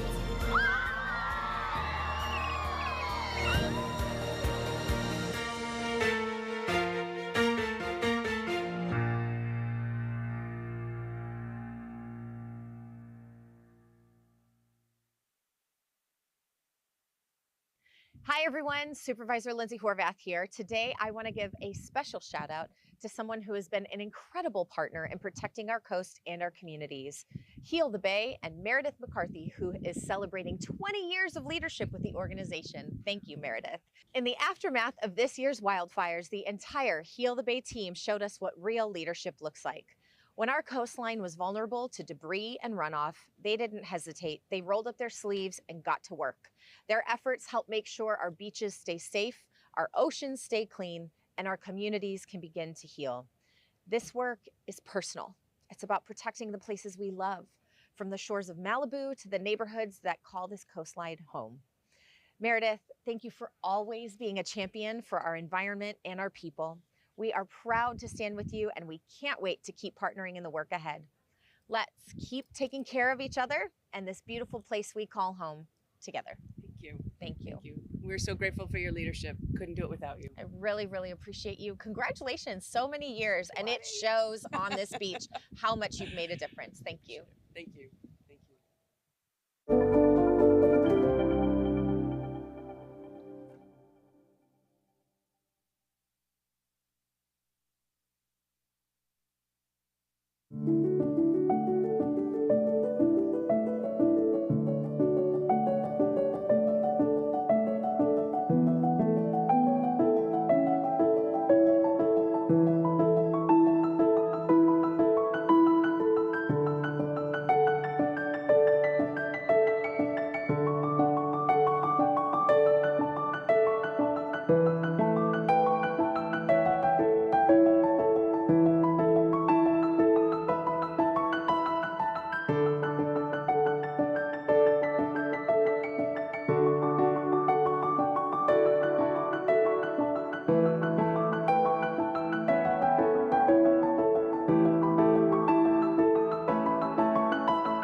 Ready? Thank you, members. And to the public, we're now back in open session. Executive Officer, please read the report of action. The following is a report of action taken in closed session on June 24, 2025. Item number CS1, conference with legal counsel regarding anticipated litigation. No reportable action was taken. And item number CS2, conference with labor negotiators Fezia Davenport and designated staff. No reportable action was taken. Thank you. Very good. Moving on, members, we'll now proceed with public comment on items not held by supervisors. Supervisors, we will now hear from members of the public wishing to address the board on consent agenda items and all items not held for discussion by supervisors. These items will be acted upon with one motion. For members of the public on the telephone, please press 1, then 0 now to comment on these items. You must indicate the agenda item numbers that you wish to address for us to allocate the appropriate amount of time. We will now call in-person speakers, and while they're coming forward, we will take telephonic speakers. This will be public comment on items 7, 9, 10, and 11. Will the following individuals please come forward and staff will assist you? Emily Filkin, Emily Phillips, Mayo Inu, Chelsea Kirk, Amanda Olszewski, Laura Matter, Daniel Garcia, Alexia Rodaitis, Edward Richard, Alan Shea, Alden Denham, and Claudia Jerez. As a final reminder for participants on the telephone, if you'd like to address items 7, 9, 10, and 11, please press 1 and then 0 now to be placed in the speaking queue. Moderator, can we have the first remote speaker, please? First participant is Henry Porter. Your line is open. If you're muted, please unmute and speak directly into your phone. You may begin. Hello. Hello, go ahead, sir. Please begin. Henry, are you there? Henry Porter, your line is open. Hello. Go ahead. Yes. Hello. Go ahead. We can hear you, sir. Hello. Okay, I'm calling to speak on agenda item number 2. We will come back to agenda item number 2 later. This is for items 7, 9, 10, and 11. Can you come back on the line? Moderator will take the next speaker, please. Madam Chair, there are no other remote speakers in the queue to address the board. Thank you. We will now go to in-person speakers. Please begin. Okay, good afternoon. My name is Emily Filkin with the Rent Brigade, and I'm here to speak on agenda item 7. Thank you to Supervisor Horvath and Supervisor Barger for taking action to extend rent gouging protections. Extending these protections is essential as Los Angeles recovers and rebuilds from the fires. The tenants in our organization have spent hours reporting Zillow listings, creating public spreadsheets and maps of rent gouging violations, and calling landlords to inform them that they are breaking the law. We are doing more to stop rent gouging than the 3 elected officials whose job it is to enforce the law. Despite 10,000 instances of rent gouging, only 11 charges have been filed. We demand transparency from the Department of Consumer and Business Affairs. We want to know what they're doing with the rent gouging complaints we sent them. We want the district attorney to file charges against the rent gougers who unlawfully profit off the housing crisis. Thank you. Next speaker, please. Good morning. My name is Chelsea Kirk. I'm a member of the Rent Brigade. I also work at SAGE. Speaking in support of agenda item 7, it's absolutely necessary that we extend these rent gouging protections through the next month, but also longer. We're still in a crisis of overinflated rents by greedy landlords who are taking advantage of the wildfire crisis, and still people who've been displaced nearly 6 months later still don't have access to affordable and adequate housing. So thank you for this proposal. I do want to emphasize that these protections have unfortunately not meant much, considering there has been almost no enforcement of Penal Code 396 on the part of the county. The district attorney has brought 0 charges to date, and there still appears to be confusion as to who is responsible for what. The DA recently said to press that the police hasn't brought them any cases of rent gouging, and yet my understanding was that DCBA is the one who identifies and escalates a case. So we want to see what DCBA is doing, what the DA is doing, how many complaints have been received, have investigations happened. So we would really like to see a proposal. Next speaker, please. Supervisor Horvath, did you have morning, your? ladies. No? I'm sorry. Good morning, ladies and gentlemen. Go ahead, sir. Okay. Anyway, my name is Olden Bubba Denham. I am a 60-year resident of Altadena, and I'm here simply for the fact that we're hurting in Altadena, and I'm going to urge you to act upon the Altadena recovery thing as fast as possible because people are really hurting, and we need you to act on it urgently. Thank you. I'll keep it simple. That's all I need to say. Thank you. Thank you, sir. Thank you. Next speaker, please. Hi, my name is Alan Shea, and I'm here to encourage a motion be made for the Altadena submission that was made last week and the following week under the Care First community investment.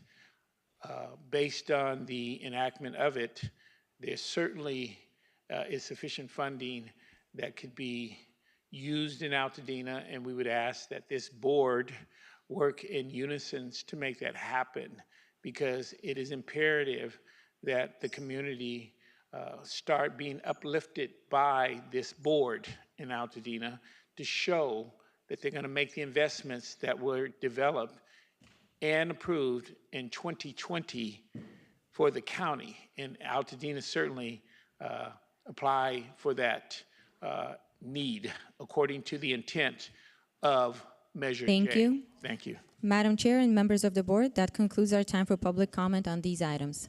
Madam Chair, members of the board, the following items are before you, 7 and 9 through 11.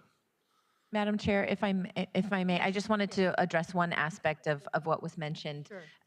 The county has authority to extend only for 30 days at a time, which is why this motion identifies 30 days. It is certainly my intention, and we'll find out if it's the will of the board at a future date, whether it's to extend beyond 30 days, but I just wanted to clarify for the record why it was 30 days. Very good. Thank you. So this item is before us, moved by Supervisor Horvath, seconded by Supervisor Hahn. To approve the item, Executive Officer, please call the roll. Supervisor Mitchell? Aye. Supervisor Mitchell, aye. Supervisor Horvath? Aye. Supervisor Horvath, aye. Supervisor Hahn? Aye. Supervisor Hahn, aye. Supervisor Solis? Aye. Supervisor Solis, aye. Motion carries. Okay, very good. Thank you, members. We're now moving to public hearing items. Executive Officer, please swear in the members of the public who are requesting to address the board on these items. Members of the public, including in-person and remote speakers who are requesting to address the board on the public hearing items, please stand and raise your right hand to be sworn in. Please note that in the testimony you give before this board, you solemnly swear to tell the truth, the whole truth, and nothing but the truth. So help you God. Thank you, and you may be seated. The first item is item 1, hearing on the sewer service charge annual report for fiscal year 2025-26 and the proposed ordinance for adoption amending County Code Title 20 Utilities for the Consolidated Sewer Maintenance District, the Marina Sewer Maintenance District, the Accumulative Capital Outlay Fund, and the Consolidated Sewer Maintenance District zones to collect the sewer service charge and the annual property taxes. For members of the public on the telephone, please press 1, then 0 now to comment on this item. A departmental statement was submitted and no correspondence was received. Representatives from the Department of Public Works are present for any questions.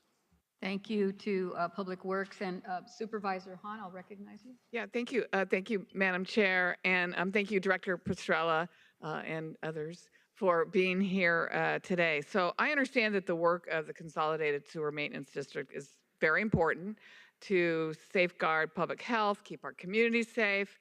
I've seen firsthand the district's quick response to emergencies and repairs when we had the movement in Rancho Palos Verdes that interfered with the infrastructure. The district moved quickly to minimize the impacts, make necessary repairs to continue providing sewer services in these communities.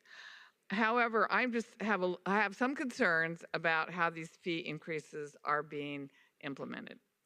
First, a $14 increase each year for 3 years, can be considered steep for some folks in our communities. And then for years 4 and 5, it's less than $2. It's $1.89 or something. So after 5 years, our unincorporated residents and some of our cities will see a 90% increase in their fees. When I first looked at it, I think, and I had this discussion with you, I'm curious to know why we didn't spread that out more evenly over the 5 years, which is about $9 annually for each year, as opposed to hitting them hard with the 14 for 3 years and then barely, not even $2 the last 2 years. That would still provide additional funding to address your costs and increases. And I know you went through a comprehensive rate study, which recommended the increases this way. And just make the case again, I guess, just for if there's any public hearing. And I've had some calls to my office that were also wondering, why isn't it a little more level so the hit wouldn't be as steep? So maybe you can tell us why you decided to do it in this way. Well, thank you, Supervisor. Mark Pastrella, Director of Public Works. As we discussed, as you mentioned, the fee increases you're considering today are all done under a fee study that justifies the rate that we are proposing to charge the residents. I'm going to let Sid Tesoro, our business manager, answer your question directly. Why the change in fee over time? Well, yeah, not so much the rate increase, but how we spread it's it, yeah. being implemented, as opposed to equal amount for 5 years. Oh, thank you, Supervisor. For the record, Sid Tesoro, Deputy Director, Public Works. The reason that you see the fees set up the way they are, 14, 14, 14, is that when you look at the CSMD, the Consolidated Sewer Maintenance District, right now, what we have in our funds is actually less than what we need to do to operate the system. So we have to offset that with funds from another source to help bridge that. So without having the 14, 14, and 14 separation, what would happen is that the program would go into a deficit at the end of next fiscal year should we do a smaller amount of funding. So the 14, 14, 14 allows us to maintain the level of service and the quality of service that we provide now and keep the business operation from going into the deficit. So the one thing I feel like you don't own up to is that you haven't raised rates for 10 years, and that seems to be what has put you in this position, so that sort of up against the wall. So now to have enough money in the coffers, you had to do it this way. I feel like that's lacking from your explanation. That's correct. The last time the rates were raised was 2014. Right. So going forward, and we find ourselves in this position all the time in the county, whether it's having to do a sole source contract because the department waited till the end, or things like this. What do you think going forward would be a better modus operandi to maintain the amount of revenue, to keep the district operating properly, while, you know, if you have to raise the rates, you don't wait till the end and then raise them all at once? So when I was brought here to Public Works, that was one of the things that I promised Mark I would do, was take a look at the rates and take out our performance on an annual basis to see how we're functioning, look at ways to innovate to help us so that we can be more cost effective going forward.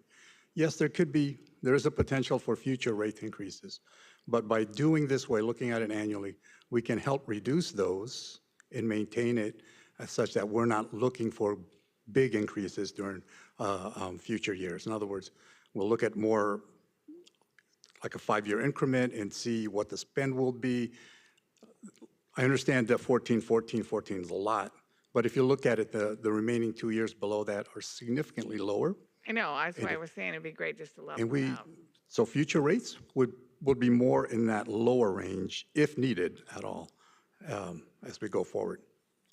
Which will, yeah, but it seems to me after you've paid the lower rate, you're saying any increase after that will be lower than that $1.89? Is that what you just said? What did you just say? I don't know if they're going to be lower than that, but significantly lower than the 14 is what we're seeing now.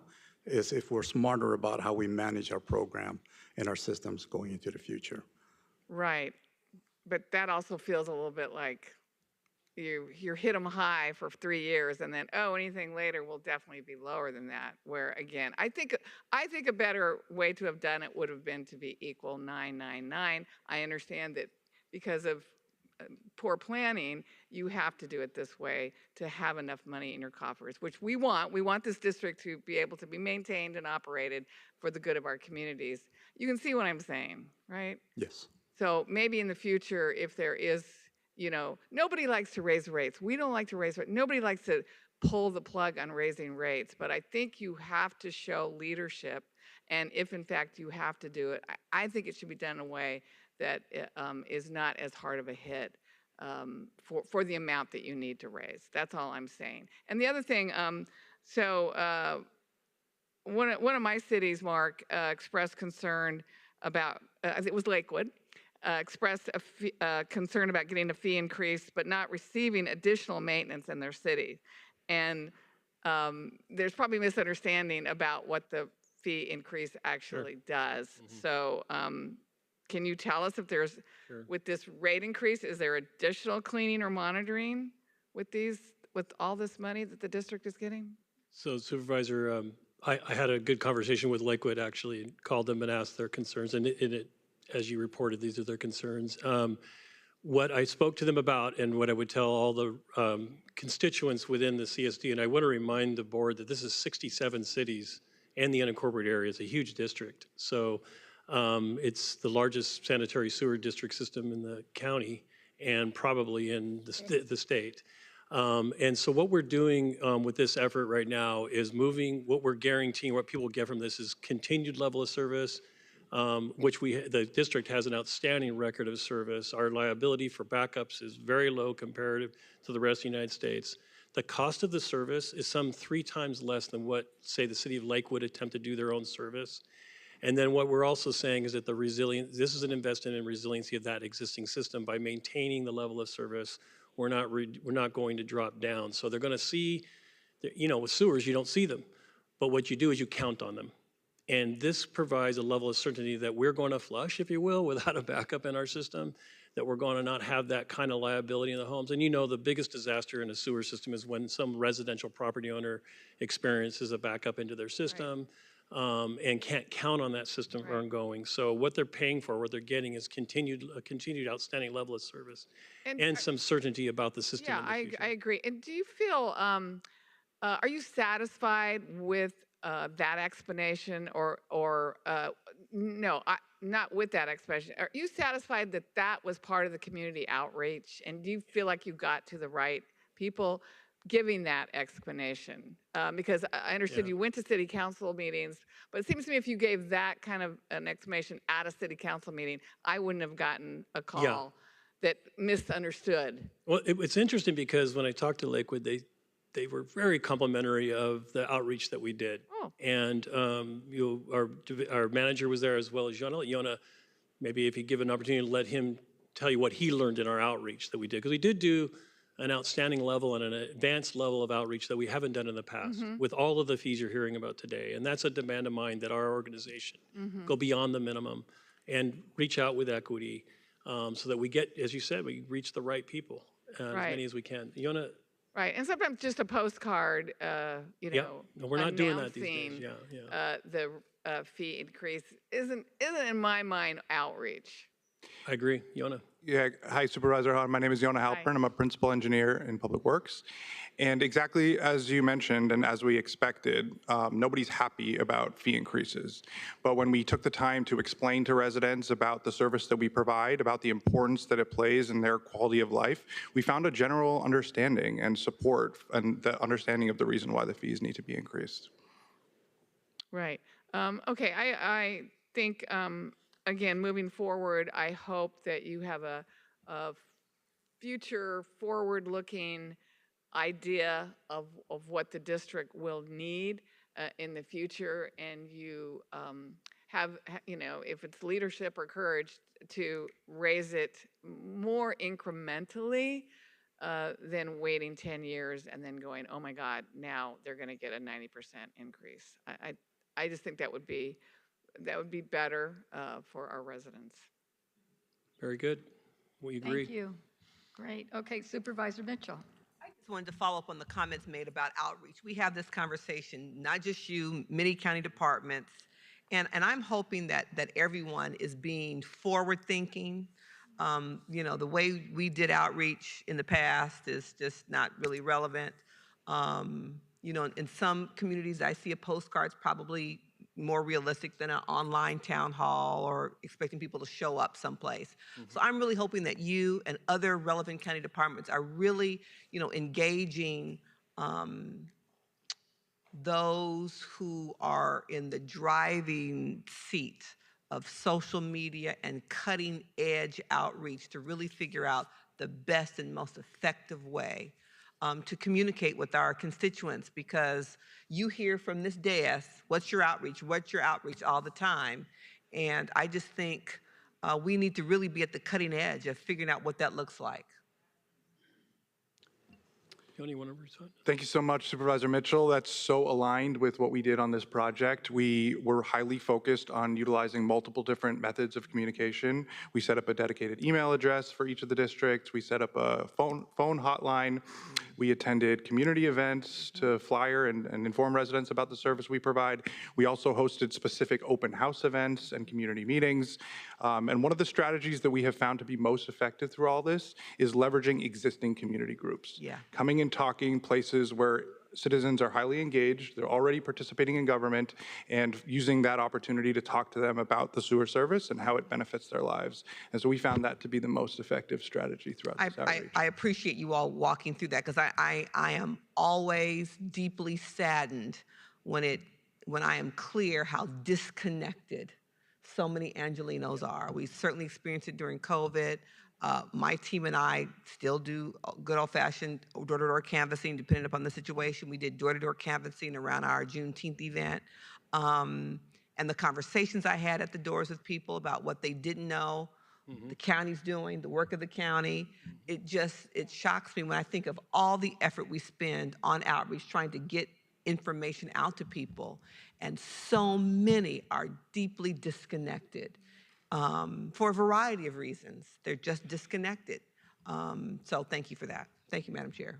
Yes, thank you. And thank you to DPW. I know this is an issue that we had a couple of months back also with our disposal service in one of our unincorporated areas. So I'm glad that you're taking the approach to be proactive, to do more outreach. And sometimes it's a matter of even having 2 or 3 meetings, because not all the same people show up, or you just want to make sure that you capture a broader group. So I concur. I would hope that you do make the appropriate revisions as some of these contracts come up, because I know the one that we had, Mark, wasn't actually up, how could I say, upgraded or provided in a timely manner. And I think it's because of whatever years happened. I know there's been East LA, but also in the other unincorporated areas. And it's really important, because I do think there are some new folks in our communities too that are just not connected, and they are seeing that for the first time, and they're going, wow, what happened? And they need explanations. So yes, it's the industry that Public Works is in is one that people don't want to know about normally. So it takes a lot of work to have people become interested. And I give Yona and my staff a lot of credit, because they took direction from the board and from me about needing to take our time. One of the reasons we're here to you later is that we took more time. We actually was proposed to do these fees like 2 years ago, and we took those 2 years to do the outreach. The other thing I want to compliment all of you, the board members, on is that your staff, we have engaged your staff in helping us design the outreach, and your staff has been really, really helpful in getting the word out about this, especially your field offices. Been very helpful to us in understanding who to reach, but also how to reach people, and then actually they've done a lot of the footwork with us too. Right. So I appreciate it, and I do think that people, as we told Supervisor Hahn, as people get to know how important, for instance, sewer is in their lives and what a difference it makes in their quality of life, they tend to be okay with supporting and making the investment. Yeah. But they have to know about it first. You have to build that trust. Right, and I think that's a good thing, that we can tell them how much investment we actually are making and the benefits, because that's not clearly articulated or published, I think, for many people. So moving ahead, I think it's always good to do that, even though we think it's boring, some people really want to know, or they're like, well, where are my tax-paying dollars going? Where are my fees going? That all of a sudden this came to my attention. So Understood, yeah. agree with you. Okay, very good. Executive Officer, are there any members of the public who have signed up to speak on this item? Will the following individual please come forward and staff will assist you? Claudia Jerez. Moderator, may we have the first remote speaker, please? Come on, please.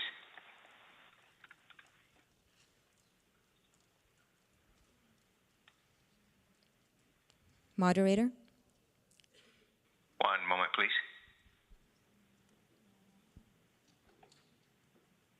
And Madam Chair, at this time, we have no remote speakers in queue for the board to address the board. Thank you. We will now go to remote speakers. Please begin.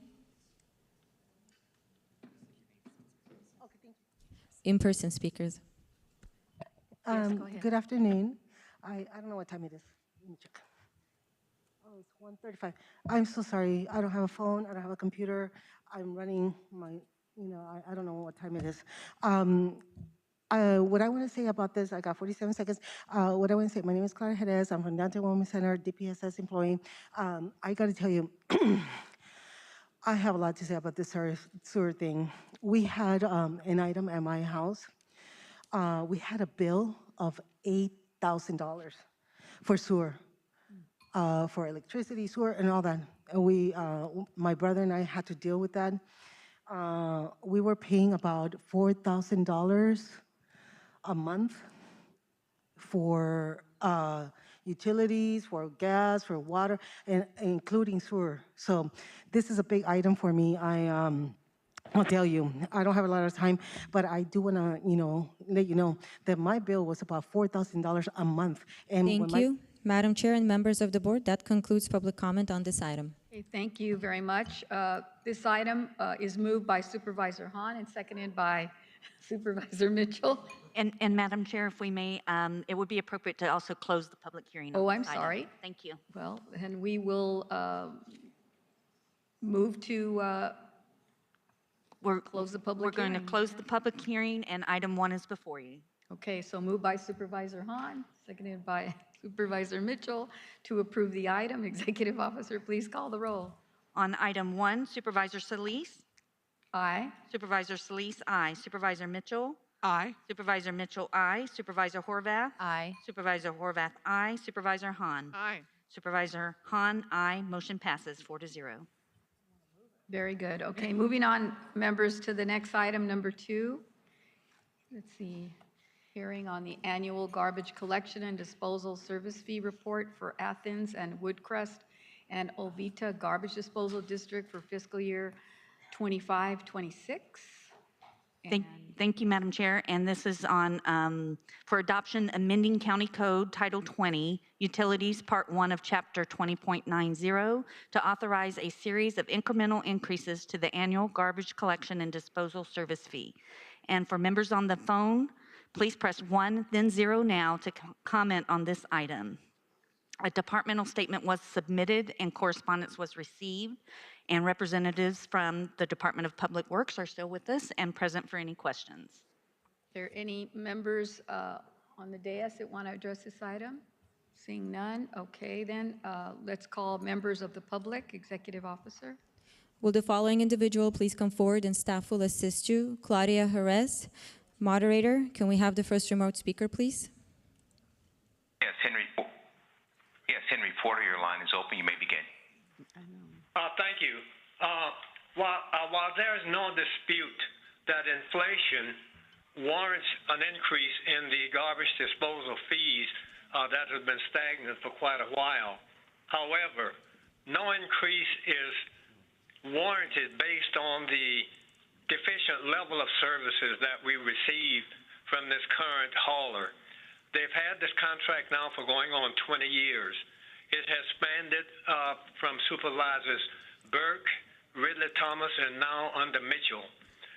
Services has not improved to any appreciable level. We get missed pickups, mixing of trash, no service, immediate service. They have no call centers locally where we can address issues that occur on a daily basis, on pickup days. All the call centers are out of state somewhere.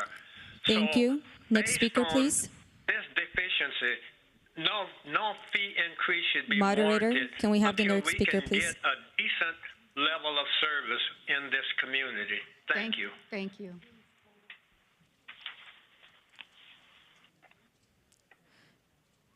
Moderator, can we have the next speaker, please? Madam Chair, there are no other Monroe speakers in the queue to address the board. Thank you. We will now go to in-person speakers. Please begin. Yes, okay, I already said my name, Claudia Hedges. You know what, about this garbage collection, it's the same thing that I wanna address in item 1. You need to know that my bill was about $4,000. When my dad was the owner of the property, he was paying like $4,000. I don't know how he did it. I mean, I was in college and everything, but I don't know how my dad did it, but he paid $4,000 a month. I don't know how he did it because I didn't even ask him, but because I didn't even know because he wouldn't let me see the bills. But you need to know that this garbage collection disposal, that needs to be reviewed really, really carefully because I tell you, we were paying $4,000. You know, and I don't know how we actually let it go like that because I think that what was happening is that everybody was so involved in their lives that they weren't even looking at the bills, you know, and it was really terrible for us. But that's all I have to say, and I'll continue to discuss it because, you know, it's a big deal. Thank you. Madam Chair and members of the board, that concludes public comment on this Thank item. you. Thank you. Yes, Supervisor Mitchell. Thank you very much, Madam Chair. I just wanted to give Public Works an opportunity. This is to address the caller, Mr. Porter. It's not the first time we've heard about quality of service and missed delivery days. We've been in communication with you about that consistently with regard to this contractor. So could you just respond just for not only Mr. Athens, but all of his friends and neighbors in the West Athens area? Well, first I just want to mention Mr. Porter obviously is, you know, a great constituent of ours and your supervisor, and we met with him separately on the item, created a special outreach meeting with him too, and I really appreciate him taking the time to call in and communicate his service concerns. And I know that Sid can answer what's happening with Republic and what we're doing about level of service in that area. So Supervisor, you know, one of the things that we're doing is increasing monitoring on that. So one of our duties in Public Works is to actually have folks out there on a daily basis to go and see how the hauler, in this case Republic, is conducting their business. We also collect data from concerns such as Mr. Porter had brought up. And so we tabulate all that data and see what the performance is. We contact Republic regularly and discuss with them what are issues and what can be done so that those issues don't come up again. And you know, he brought up the issue of being able to call someone other than the number he's been calling. So for Public Works, we have different venues for folks to reach out to us. They can reach out to us at 1-888-CLEAN-LA if they want to call us. And they can also reach us through the GDD hotline, which is 1-800-404-4487, or you can go online to Clean LA website. And lastly, there's the Works app that we have. So we give different avenues for folks to be able to reach out to us. We take those information and we work, depending on which area they're in, and we bring those issues also to the haulers and work with them to resolve those issues. I appreciate that. So the suggestion is that they not call the hauler directly, but call you, who has the contract with the hauler, so you are able to track poor performance, missed trash collection days as well. Yes. I appreciate that. Thank you. Thank you, Madam Chair. Okay, very good. Seeing no other speakers. Thank you, Madam Chair. It would be appropriate to close the public hearing at this time, and item 2 is before you. Okay, the item is moved by Supervisor Mitchell and seconded by Horvath to approve the item. Executive Officer, please call the roll. On item 2, Supervisor Solis? Aye. Supervisor Solis, aye. Supervisor Mitchell? Aye. Supervisor Mitchell, aye. Supervisor Horvath? Aye. Supervisor Horvath, aye. Supervisor Hahn? Aye. Supervisor Hahn, aye. Motion passes 4-0. Great, thank you. Moving on to item number 3. This is a hearing on the annual garbage collection and disposal service fee report for Lennox Garbage Disposal District for fiscal year 2526. Thank you, Madam Chair. And on the proposed ordinance for adoption, amending County Code Title 20 Utilities, Part 15 of Chapter 20.90 for the Lennox Garbage District to authorize a series of incremental increases to the annual garbage collection and disposal service fee. For members of the public on the telephone, please press 1 then 0 now to comment on this item. A departmental statement was submitted and no correspondence was received, and representatives from the Department of Public Works are present for any questions. My colleagues have any questions? Seeing none, and it's appropriate to go to public comment. Thank you, Madam Chair. We'll go to our remote speakers, and if Claudia Jerez would please come forward. Moderator, can we have the first remote speaker, please?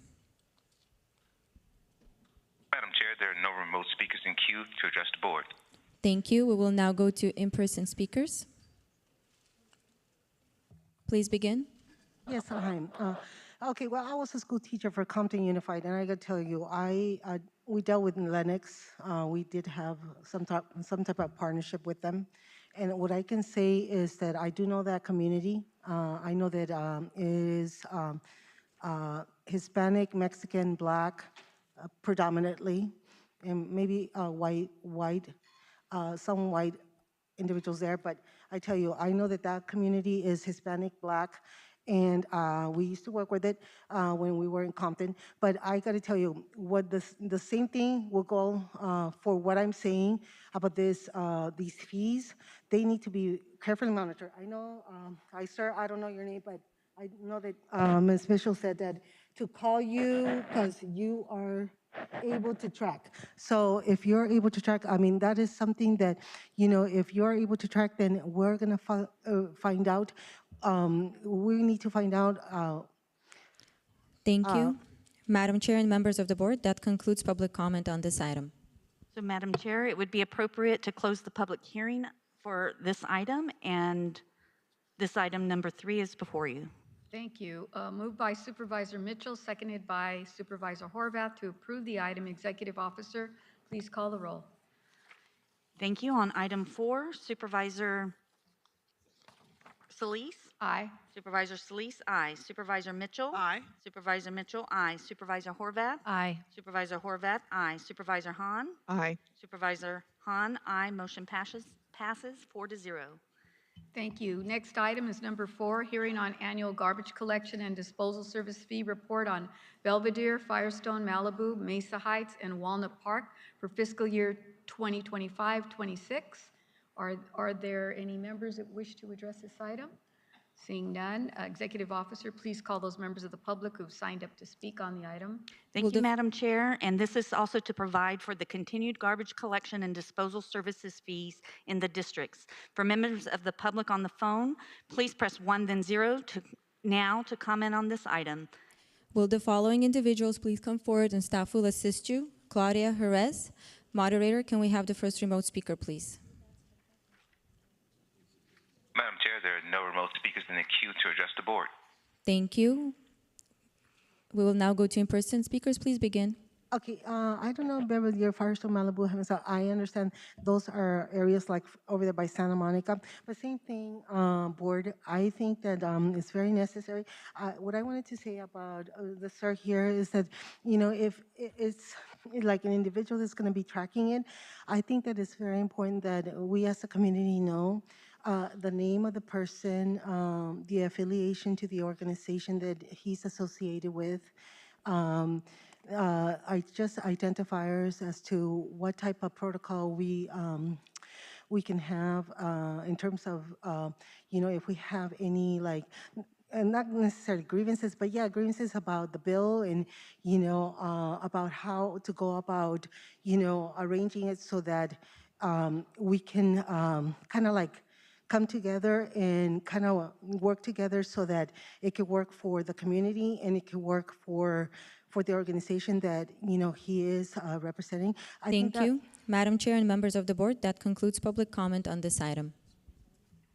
Thank you, Executive Office. Madam Chair, it would be appropriate to close the public hearing, and item 4 is before you. Thank you.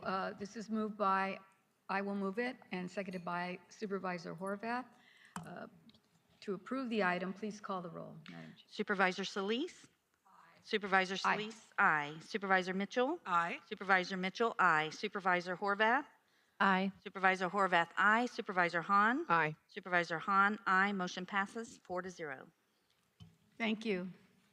Very good. Moving on, members, to item number 5. This is the hearing on the fiscal year 2025-26 Care First and Community Investment Year for Spending Plan. And are there any colleagues that want to speak on this item? Supervisor Hahn. Thank you, Madam Chair. I just want to start by saying I understand the frustration that many people feel about how much money has been unspent with the Care First Community Investment Budget and carried over year after year. I think we're always sometimes disputing how much money comes to this fund and what percentage is restricted, unrestricted. We spend so much time talking about exactly which funds can be allocated, and then to see at the end of the year funds not being spent that had been allocated is frustrating. So I do support reallocating these funds to address the urgent needs that our communities have. And let's go back to the spirit of this, which was to prevent people from being incarcerated. That's really what this is about. More investment in our community, more investment with our young people. The goal is to keep people out of our system, our juvenile system, as well as our adult system. And I think it's especially important during this current fiscal emergency to not leave money unspent and to make sure these funds get out to support our communities. So these recommendations today will reallocate some of those leftover funds, to services like rental assistant, library tutoring programs, Narcan distribution, youth parks, programs in parks, and support services for transgender wellness. And I believe these are the types of programs that voters had in mind when they approved Measure J. I'm disappointed, Feisha, that the spending plan on today's agenda is different than the plan that was previously presented and vetted at the public safety cluster. We have a process for how these funds under CFCI get allocated, and it gives the public multiple opportunities to weigh in, including during the public safety cluster. And the original plan funded psychiatric social workers and attorneys in the offices of the public defender and alternate public defender to support diversion efforts, as well as positions in our Department of Military and Veterans Affairs to support diversion for justice-involved veterans. And I believe these are crucial positions, and ones in the public defender and alternate public defender have been requesting. And after this board passed a motion this past September urging you to support these requests, especially given the changing political and justice landscape we're seeing right now, I'm upset that these recommendations changed after the process. And I think changing it at this point does hurt the trust of the cluster process to have something presented publicly at cluster, being vetted at cluster, defended at cluster, I will say, and then changed a month later. And I'm pretty sure or maybe not, I don't want to put words in your mouth, but I think you're going to say that you didn't want to use one-time funds for county positions.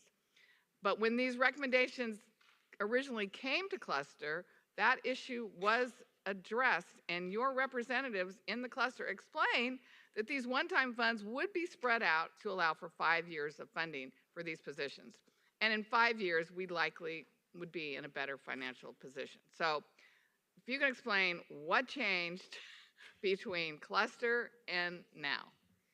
Thank you, Supervisor. What changed was that our situation fiscally, locally here in the county and at the state level, and what appears to be happening at the federal level has devolved substantially. We have been working on, and I want to clarify, make a nuanced point because it's important. There are different ways for the CFCI recommendations to come to the board. One is what the CFCI Advisory Committee, And the other is for one-time funds where my office makes the recommendation. And so when we go to cluster, we're sharing, this is our intent to make these recommendations by way of a board letter, which we are talking about today. What has changed is our situation financially and budgetarily continues to devolve. At the time that we made these recommendations, we knew that the 5 years plans for permanent staff would create a structural deficit. And so we had two strategies to address that. One strategy was, at the end of the 5 years, ask the CFCI advisory group, or the board could direct the CFCI advisory group to absorb the $28 million for the ongoing costs that was in that plan. The second option. You presented that at cluster. I did not personally, yes. So we have Keon King here from my team who did the cluster presentation.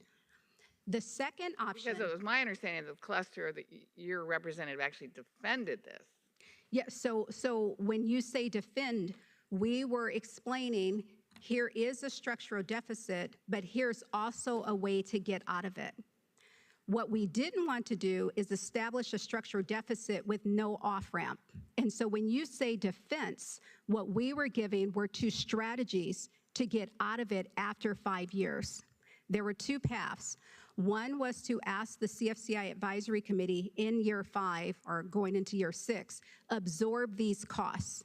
What that would mean is that they would take $28 million of other things that, you know, maybe they had planned to do, and they would fund this instead. That was one option. The second option would have been allow or require or request the Public Defender's Office to absorb these positions within their own budget over time.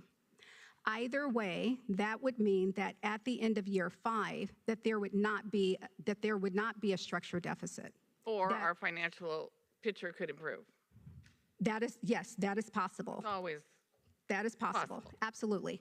But as I sit here today, with the curtailments that we're taking, the AB 218, we had all the that. things that we took. Only like 2 months ago. That is the justification. That is why I chose to change the recommendation, and it was a recommendation. It was not a commitment. It was a statement of our intent.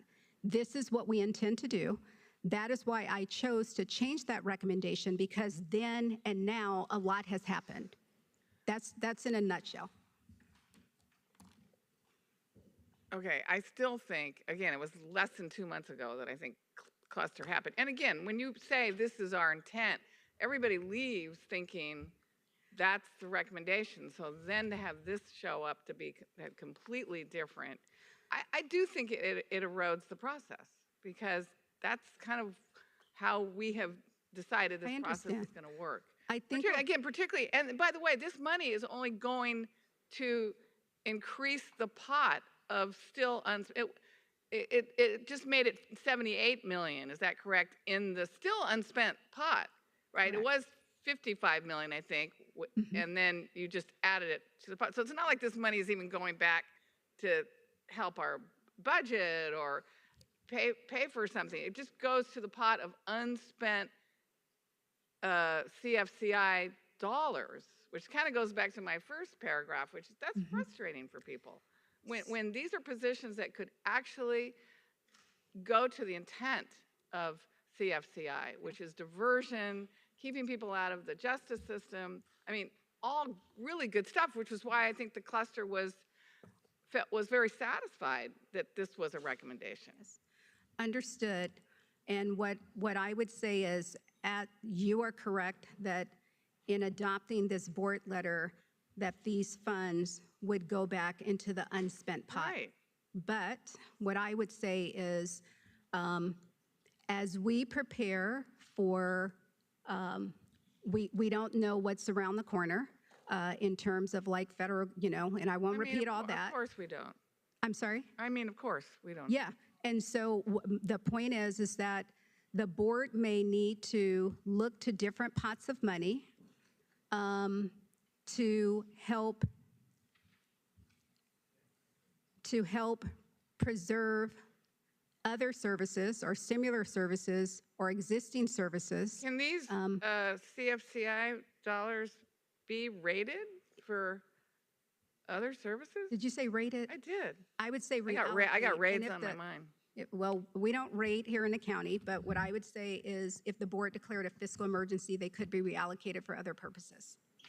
Right, which I think would be, again, I think, you know, giving funds to, you know, the public defender and alternate public defender for with their psychiatric social workers and attorneys actually speaks to exactly what's happening right now.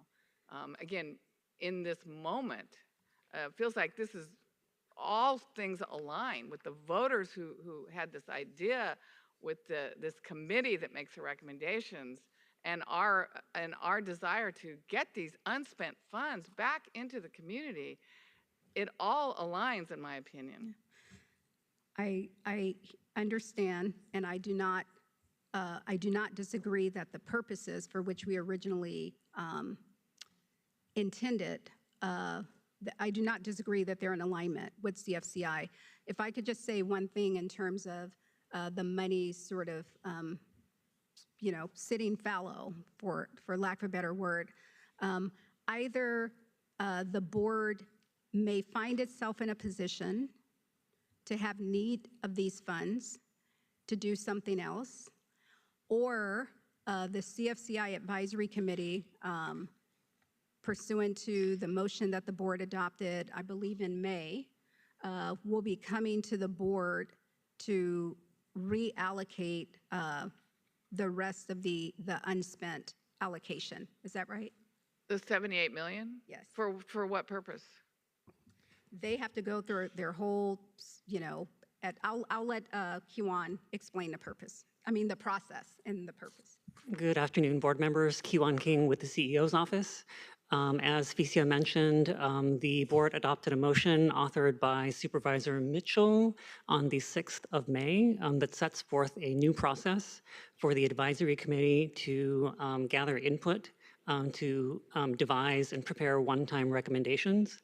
Those one-time recommendations are to be delivered to the CEO by July 31st of each year.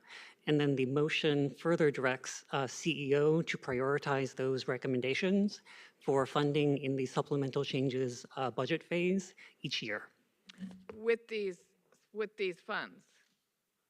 Correct. With this 78 million? Correct. So it's just a new process for the unspent. So my question would be, Ficia, if the public defender and alternate public defender, which by right could apply for these funds, and say the committee agreed and recommended this allocation, and if it got to your desk, would you still veto it? If the committee under the new process made that recommendation? So veto is a strong word, Supervisor. That's the board's power and authority. We only. Well, I feel that's what you did with this. We recommend or we not you recommend. Vetoed what was going to happen. Either we recommend or we not recommend. What I would say is, if the advisory, if and when, I understand they're like working on the process, right? They're working on the process now. If the county were not in a financial situation such that there was if we were not in a situation where the board would have to declare a fiscal emergency, I would not see, and I am caveating that because things change every day. We know that. I would not be conceptually opposed to passing on the recommendation to the board. So if the advisory committee came back with a plan and it included these three these positions, these three programs, I would not be conceptually opposed to passing the recommendation on to the board. And generally speaking, in prior recommendations, we have not made substantial changes to the CFCI advisory board unless the recommendation was impractical in that, or just unworkable. For the most part, we would not change the recommendations. Thank you, Madam Chair. Okay, very good. Supervisor Mitchell? Thank you very much, Madam Chair. First of all, in considering the year 4 Care First Community Investment Spending Plan, I'd like to first acknowledge the progress made in investing millions of dollars into programs that reflect the values established by this board: Care First, Jails Last. I deeply appreciate the work of the CFCI Advisory Committee and community-based organizations who've grounded their work and recommendations on lived and community expertise and experience. I'm concerned, as I've stated previously, that the majority of the almost $219 million in unspent one-time funding comes from county administered programs, while less came from the third-party administrators. The vast majority of the reallocated funds are being directed back to departments when it's clear that the CFCI community organizations can get those dollars into the community more efficiently. I understand that our departments face administrative challenges in standing up programs. However, if we see years of underspend and then high reinvestment of those dollars right back into those spaces, we have to ask ourselves, who are we prioritizing, systems or people? Yes, I did author a motion in May to bring more transparency to the decision-making processes we have in place for allocating unspent CFCI dollars and to ensure accountability concerning how our departments use those dollars. I'm looking forward to the implementation of the motion and its impact on CFCI Advisory Committee's recommendations for unspent funds. I also want to be clear that Measure J was not about what was convenient for this county and this body. It was about co-governance and ensuring the public had the ability to weigh in on how our county budget is allocated in a tangible way. It was about resourcing community organizations and projects that are credible and are able to deliver culturally relevant and care-centered services for our shared communities to effectuate our Care First, Jails Last vision. Our commitment to Care First, Jails Last requires that we invest in community-based systems of care and other supportive services that aim to uplift prevention, intervention, and stabilization to address root causes of crime and violence. So it's my expectation that the recommendations of the CFCI Advisory Committee be prioritized as we move forward in the process, particularly as it relates to the $78 million underspend that's going unprogrammed. With that, Madam Chair, I just have a couple questions for the CEO, if I may. If we could delve a little deeper into the numbers, Ms. Davenport, so we're all clear. The recommendation allocates about $153 million in CFCI dollars, $12.3 million to the third-party administrators have set aside, and approximately $141 million to county projects and programs. Of the recommended county programs and projects, can you share more information about these programs and how they align with the requirement of direct community investments and alternatives to incarceration? So I'll ask Mr. King to go into the detail for each of the programs, Okay. the 12 programs, and you're specifically talking about the 12.3. Correct. Yep. Supervisor for the 12.3. So I'll get you started. So we have. And if they could turn up your mic, I don't know if it's me, but I'm having a hard time hearing you today, Ms. Davenport. I'm sorry, say it again. If I'm asking the powers that be if they could turn up the volume on your mic. Oh, I don't know about yes. others, but I'm having a hard time hearing you. Yes. So there are 12 programs that we're recommending funding for. There are 4 of them that relate to or that would be allocated to the Office of Diversion and Reentry related to harm reduction. And these are, it looks like some of them might be spa-based. Some of them are for naloxone distribution, person-centered contingency management. So that's 4 of the programs. We have another program for the Veteran Peer Access Network for justice-involved individuals. Recently, the Veterans Department did a data match working with my office, the CEIO's office, and realized that they had about 30,000 veterans receiving services in county departments, but they had not self-identified. Of that population, they also realized that there is a large number that are justice involved. So this allocation would allow them to launch that program. There is youth and community programming in unincorporated area parks. I don't believe that this is specifically parks after dark, but I do know that it is parks programming, and we know that when school is out, when children, youth have a lot of unstructured time, that could sometimes be a playground for getting in trouble. Yeah. And so part of it is parks programming. There's also the Transgender Expansive and Intersex Wellness and Equity Initiative. That one actually is not going to be recommended for a 5-year funding. It's a 2-year funding pursuant to a board motion, and it will be a pilot. So it'll be a pilot administered by DPH. And the idea is after the pilot is completed, there would be data and metrics and other information to inform whether the program should be made permanent, and then what might a permanent program look like. Let me interrupt you for a quick second, because I misspoke. You asked me if I was asking you to delve deeper in the 12.3 to the third-party administrators. I was actually, my intent was to ask you to delve more deeply into the county programs and projects. So I think that's the 141 million. So I apologize. Okay. The 141 for the sorry. county, not the third party. All right, so I'll have Mr. King. And I'm sorry. Supervisor, Ms. Davenport has actually been describing the county recommended projects in the $141 million CEO recommended one-time spending She read plan. my mind. Right. Yes. Okay. Is that all of them then? Because I interrupted you. Are there more? Let's see. Yes. So we did the VPAN, Veterans Affairs, ODNR.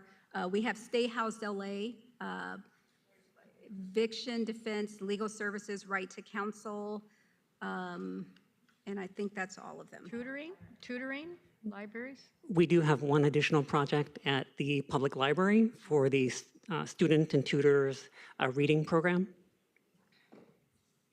And so you talked about how the veterans program investment aligns with the requirement of direct community investments and alternatives to incarceration. Can you talk about how some of those others, the nexus to alternatives to incorporation based on those investments in these county departments? So I'll ask Mr. King to take a deeper dive. But just to be clear, you took out the veterans piece that dealt with veterans involved in our justice system. That is correct, Supervisor. There were 3 initial projects recommended at the Department of Military and Veterans Affairs. The Justice Involved Veterans Division involved the creation of permanent county staff, and that was removed from the package along with the alternate public defender and public defender projects. The 2 remaining projects at Military and Veterans Affairs are the Veteran Pure Access Network and the Housing Navigation Program. Before you start, let me just read so the board will know. These are the DCI, the examples that are as part of the CFCI. Direct community investments includes community-based youth development programs, job training, and jobs to low-income residents, focusing on jobs that support the implementation of alternatives to incarceration, to the ATI work group, access to capital for small minority-owned businesses, rental assistance, housing vouchers and accompanying supportive services, capital funding for transitional housing, affordable housing, supportive housing, and restorative care villages with a priority for shovel-ready projects. And then the other categories are for alternative to incarceration type initiatives.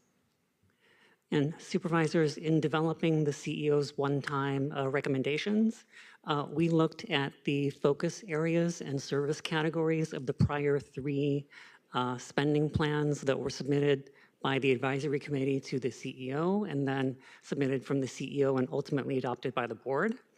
The service categories that we overlaid for the 12 projects that are in the final plan. From the 141 million? Yes. Okay. Those service categories include 4 projects for rental assistance, housing vouchers, and supportive housing services, 5 projects for harm reduction, an area that has received funding, I believe, in 2 successive CFCI spending plans, 2 projects in youth development at parks and the public library, and 1 project in community-based health services at the Department of Public Health. Thank you. We've talked quite a bit about the 78 million and the direction the May motion provided. So just one more question in that. I understand that we will see those dollars programmed in final changes. So I'm just curious about how your office, Madam CEO, plans to engage the committee for meaningful recommendations and prioritizations of how these funds should be spent. So Supervisor, what we normally do is, so under the motion, the advisory committee will submit a proposal. And assuming that our financial situation does not warrant the CEO recommending to do something different, what we would do is we would look at the proposals. We normally cost them out. We vet them. We work with JCOD, try to figure out if there's any like hidden unknown costs in the concept of the project that's being proposed for funding. If we are in agreement without any changes, I believe that we still communicate with the advisory board directly or with JCOD. If we do have changes that we propose to the spending plan, then we definitely go back to the advisory committee, explain to them, here's what we believe the issue is, this is how we are preparing to resolve it, this is what we intend to recommend to the board, unless we're misunderstanding what the proposal is. But that's generally the process. So we go to the advisory committee. Thank you very much. Thank you, Madam Chair. Very good. Thank you. Supervisor Horvath? Thank you very much. When the voters and this board made the decision to allocate millions of dollars to community-based initiatives a few years ago, LA County made clear we were charting a new care-first approach to solving some of our greatest challenges.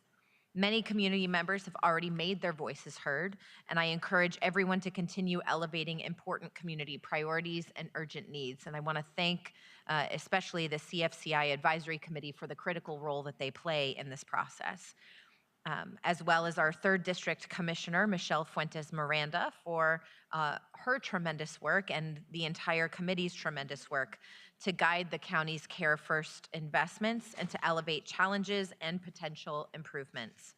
The proposal before us funds vital programs. I think what I heard today, Stay Housed LA is projected to get $38 million. Do I have that number right? And wildfire impacted workers eviction relief to the tune of $8.8 million.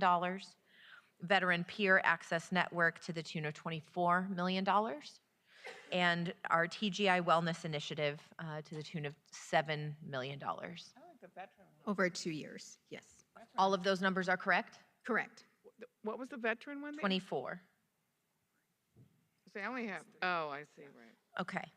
So I just want to make sure we're clear about those amounts. I know we just had our budget conversation yesterday, and so I want to make sure we're all in alignment and understanding. So to that end, I have a couple questions about the recommendations presented. First, for our CEO, what is your expectation for how we best allocate unspent funds when and if they become available as we move forward, both in this current budget cycle, because we have supplemental, and as we move forward from there? Yes. So under the new process that we will be implementing, I guess starting in supplemental changes, the idea would be that as we're looking at program implementation, well, let me say this. With the county's own budget, we do something called budget status reports that we receive from the departments, and we receive them every other month. And what we're really getting from the departments is, of your budget, tell us how much you are expending and where do you think you're going to end at the end of the year. Now, a budget status report isn't always the best indication, like early in the fiscal year, because every department will say, I'm going to spend all my money and I won't have anything left to, drop to fund balance or that I will need to carry over. However, what happens is as the year progresses, the departments will start to say or show, you know what, I'm not going to be able to spend all my money because we're having funding delays, or we're having hiring delays, or we can't get the contract solicitation done quickly enough. I think what we need to do is work with JCOT to work with the advisory committee to establish a similar process. Doesn't have to be the exact same, but something that will allow us to know in advance, specific to the CFCI funds, where we are on our spend down. So that's more proactive. That's before you close the end of the year, and you can have a better sense of where you're going to end the budget. I think the second piece is you have to be able to identify trends. And so if you have a program, I understand when you're doing new implementation, you have glitches, you have things that, you didn't plan for. The question on the table is, after, let's say, the first year, if there still continues to be underspend in large amounts and there's not a really good reason for it, maybe those are the programs that we, the CEO, working with JCOT and the advisory committee, go and take a look at and basically put those departments and programs on notice that they need to spend down the money. I want to point out to the board a very important distinction between when your departments are spending CFCI money and the community-based organizations.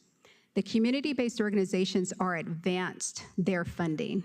They do not do what we would normally do, like claim reimbursement. They don't do the work and then send us a bill and then get the money.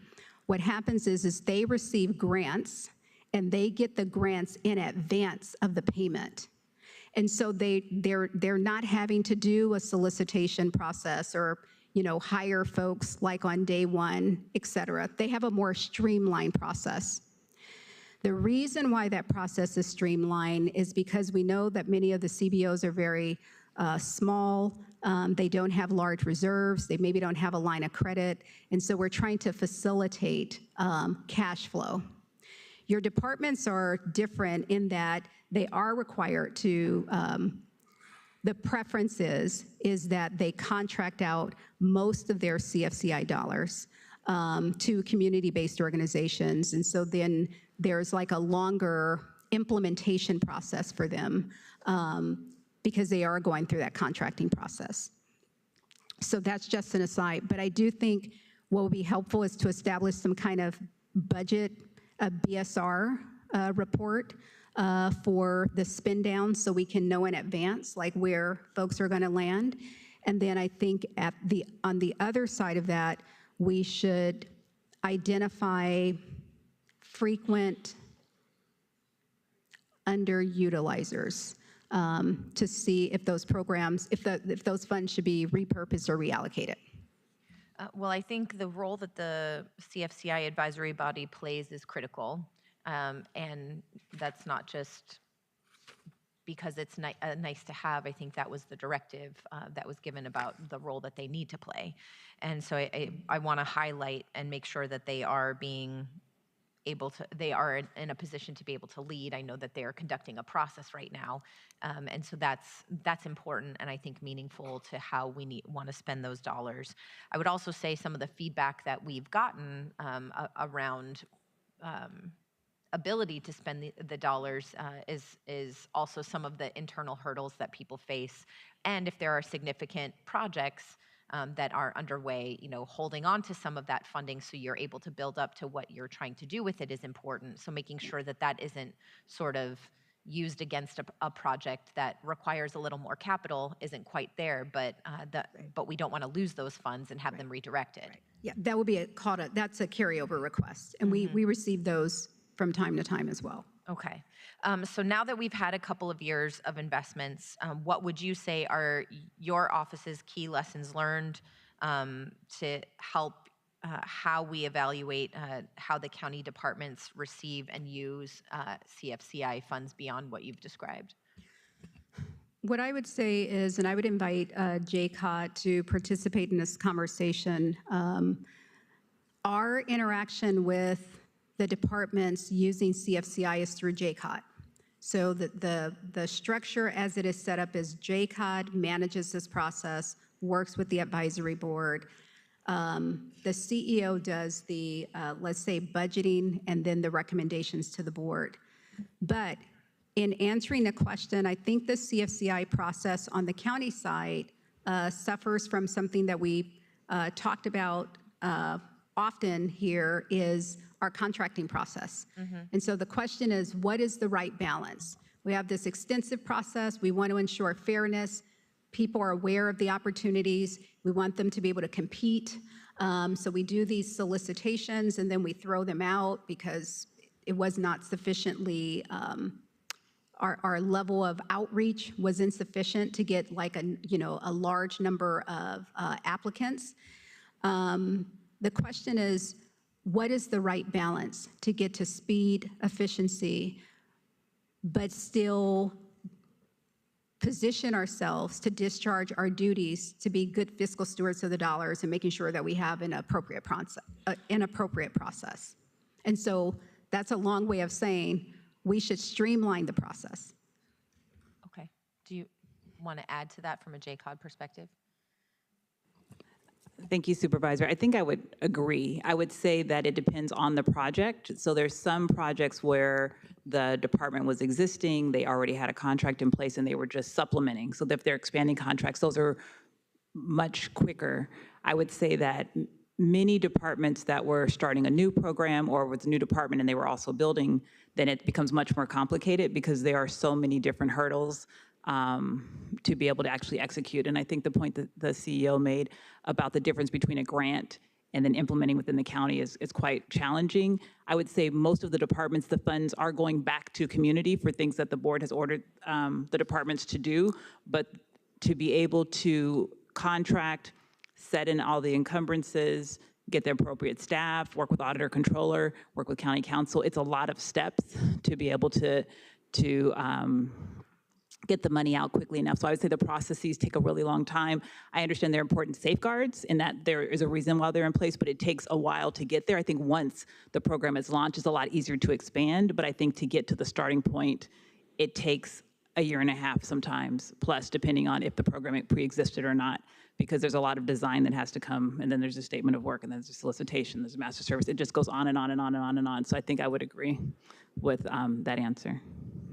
I think it's helpful to hear what you see as the lessons learned, because obviously we're getting a lot of feedback, not only from the advisory body, but also from our community members who have truly been engaged in this process.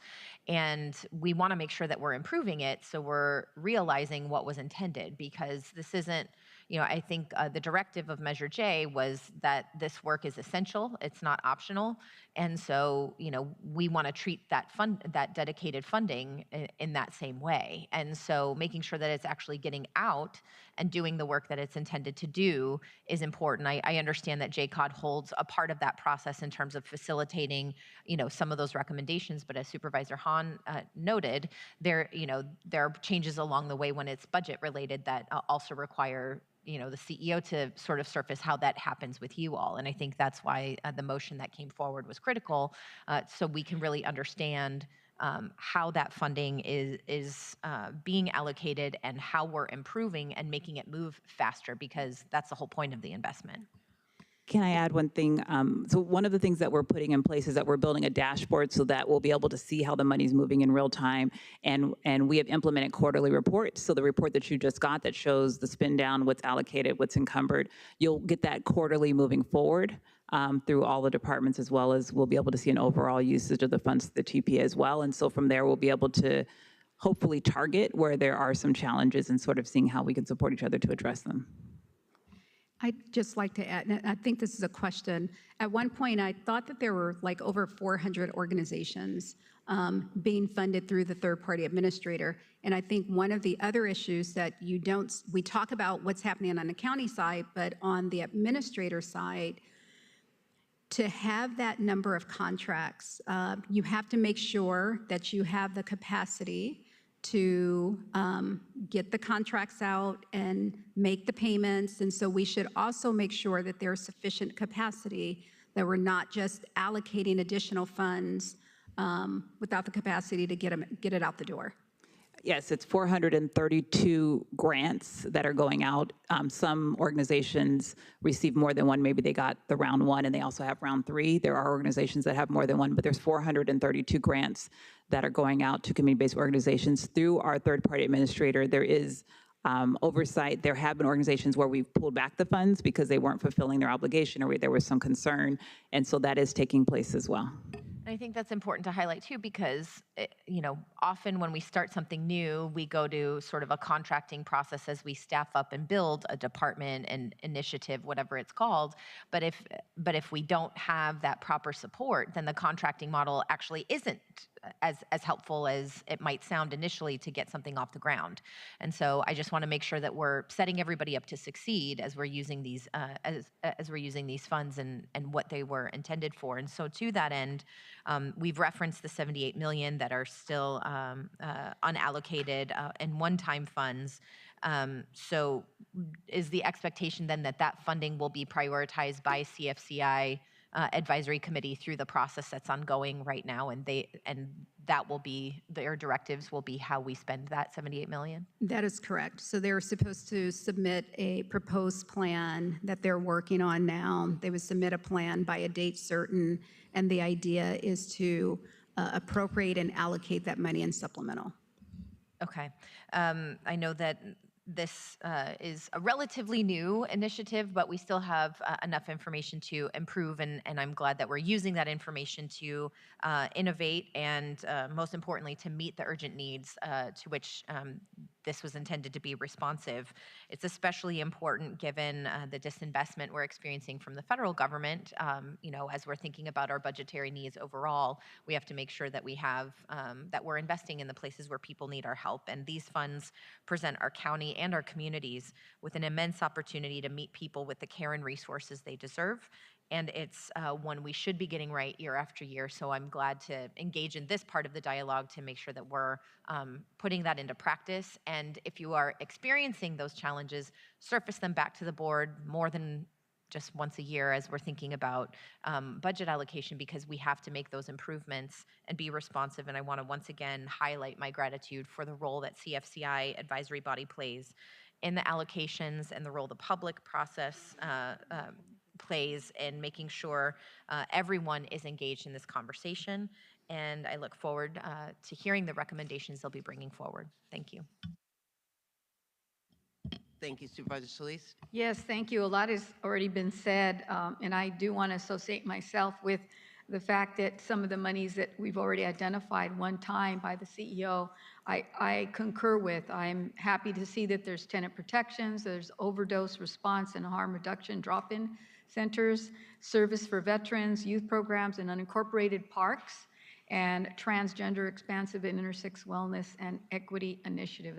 While that's 2-year, I'm sure they'll be able to hopefully put a product together that will give them more funding to expand. And then the tutoring for libraries. But I am concerned too that we are leaving money on the table right now, and I understand that'll go back to the advisory committee. But I do want to urge the advisory committee, and I think for me, I look at what the departments are doing, and I get it that there are hurdles for CBOs to get those grants and do it all appropriately, because we have to have transparency and accountability.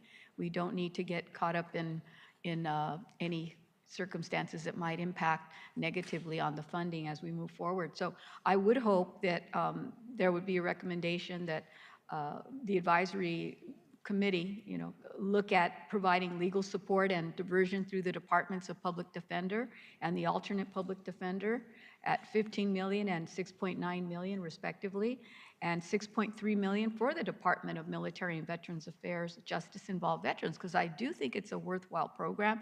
They're a small department, but we know that the need is very great. So when we talk about trends and things, I do believe that there's a need to look at that. And let me just finish up here, as well as I'd recommend also the $15.8 million to fund permanent supportive housing for the Department of Health Services Housing for Health program. We're helping the very same clients that right now are in need of this assistance. We're finding too many people going back on the streets, not getting appropriate mental health, substance abuse treatment, and all the things that we know work. And I get it that we need to expand the pool for our CBOs, but I think that we have to move judicially and do it in a way that's going to help meet the acuity, because we have some acute crisis in our districts, and I'm thinking about folks on Skid Row, Westlake, many parts of my district in East Los Angeles where we've yet to really fully expound upon services there. And one thing I do want to mention is that not everything is equal. We know that. But I do want to call attention to some of the members on the advisory committee, two of whom represent the 1st District. I know that they're frustrated.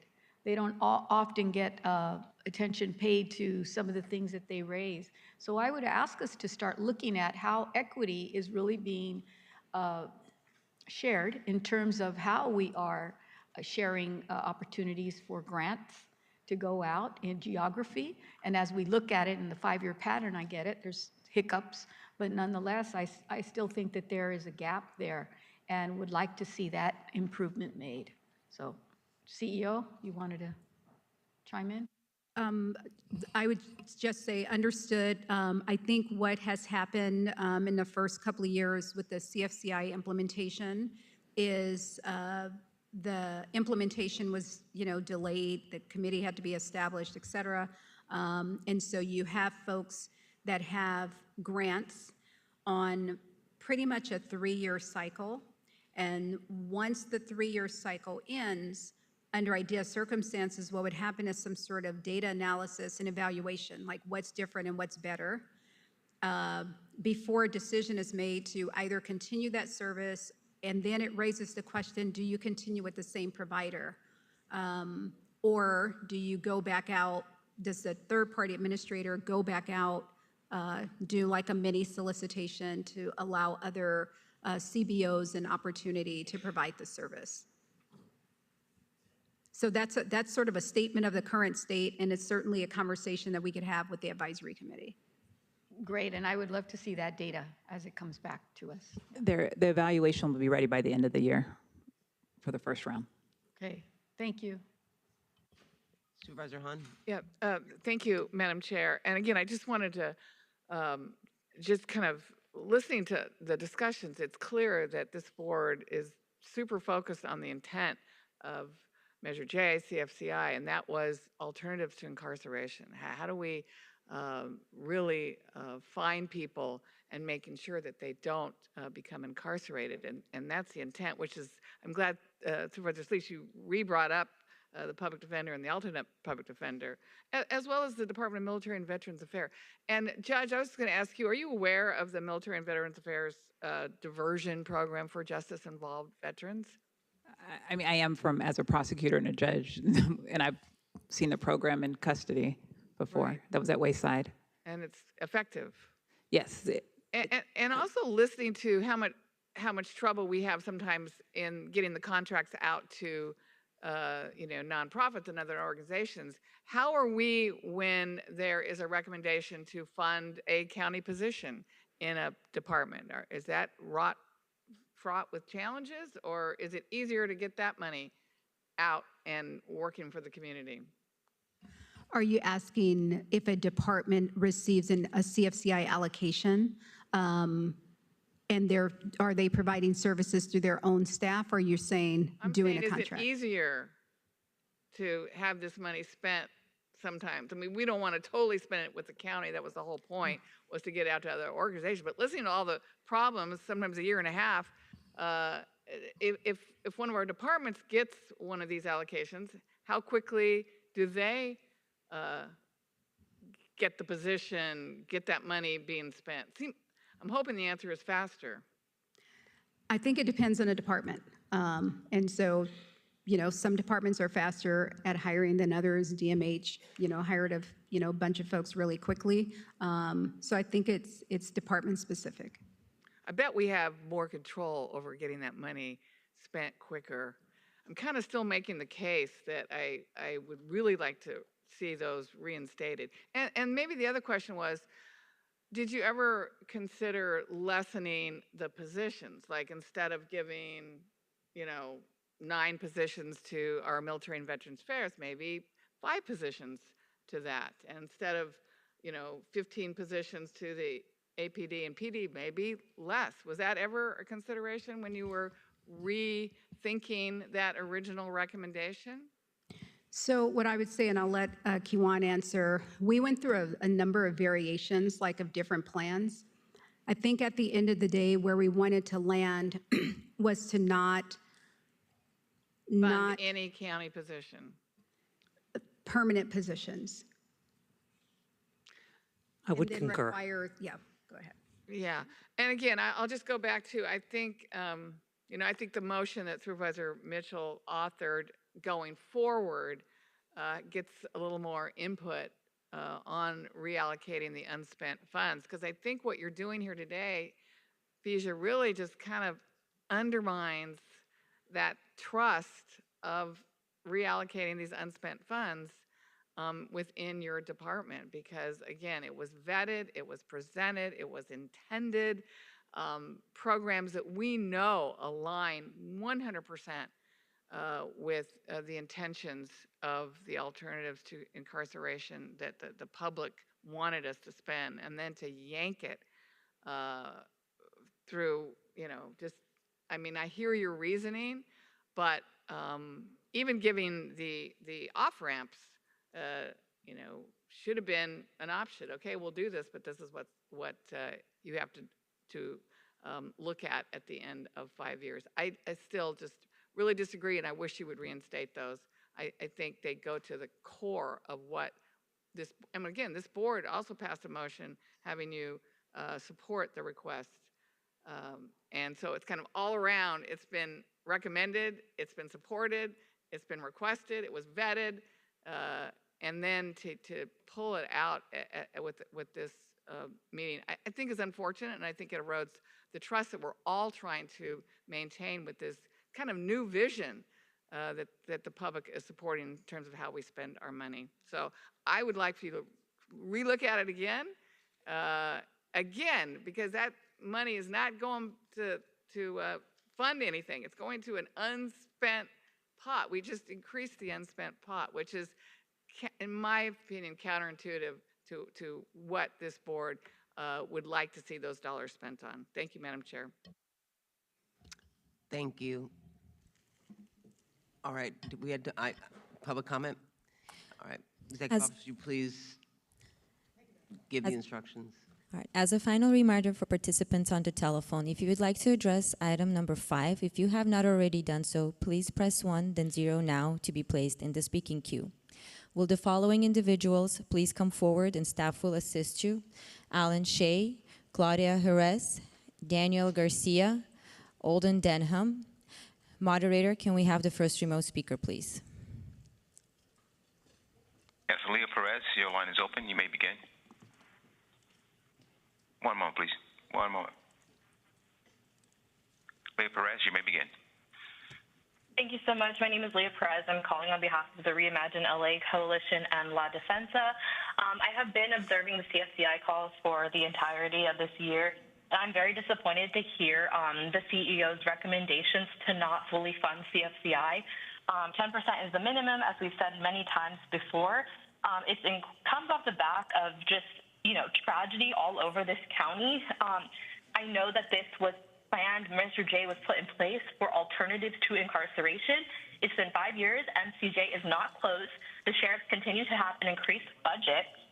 And this deficit is being put on everyone else, not the sheriffs. The sheriffs should have to pay. They caused the largest amount of legal funding different payouts at the end of the year. And I'm just really disappointed and disgusted and sharing the board's confusion with these suggestions. I also want to add that Ms. Davenport has never attended a CFCI call this year, as long as I have been there. And Measure J was put into place about pro-governance.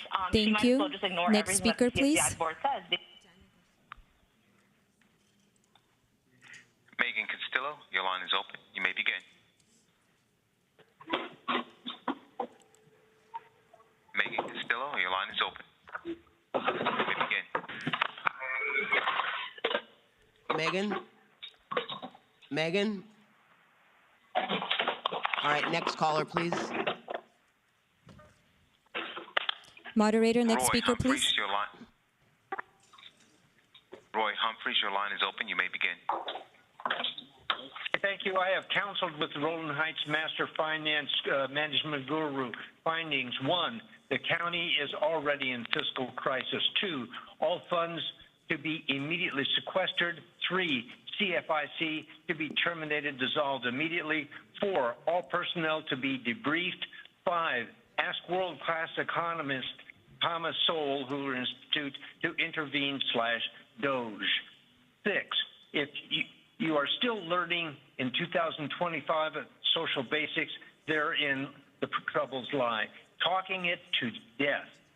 8, we need a Donald clone. Thank you. Thank you. Next speaker, please. Pat Parker, your line is open. You may begin. Thank you so much. I'm Pat Parker with the Black Equity Collective.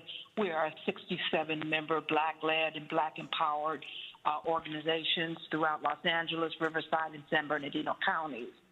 The process must continue to be community-driven, not rushed behind closed doors. The CFCI Advisory Committee was established to lead this work. Let them finish. Communities most impacted by injustice deserve transparency and voice. Voting on this now undermines trust and violates the spirit of CFCI. Thank you. Thank you. Next speaker, please. Adam Summer, your line is open. You may begin. All right, can you guys hear me okay? Hopefully. First of all, I don't think you guys get told this enough, but all 5 of you ladies are really incredible speakers, and all 5 of you are really incredible, really good style. And I thought I'd mention that because I come every week, and I don't think you ever hear that. And very different and unique style. So I'm with Juvenile Giant, the program at Los Padrinos. I was at the Probation Committee Oversight, or the Probation Oversight Committee meeting yesterday. Something that a lot of nonprofits wonder about as we try to expand is what programming is needed specifically. It would be really great if there was a forum to brainstorm and to come together as a community and talk about programs or where there's a dearth or paucity of a skill set that will help people actually get jobs. Like, for example, these kids don't have bus passes when they come out of juvenile correctional facilities. They can do job training, but they can't bypass the fact that they have 2 strikes on their, on their record. And they really struggle with that last process with the interview and assuring their employers they won't Thank get you. jobs. So, Next speaker, I please. want to start calling. Oh, is that it? Am I done? Am I good? Okay. Megan Rich, your line is open. You may begin. Hi, can you hear me okay? Yes, go ahead. Good morning. My name is Megan. Thank you. I'm a community engagement intern with La Defensa. We're glad to see continued funding for Care First and community investment programs.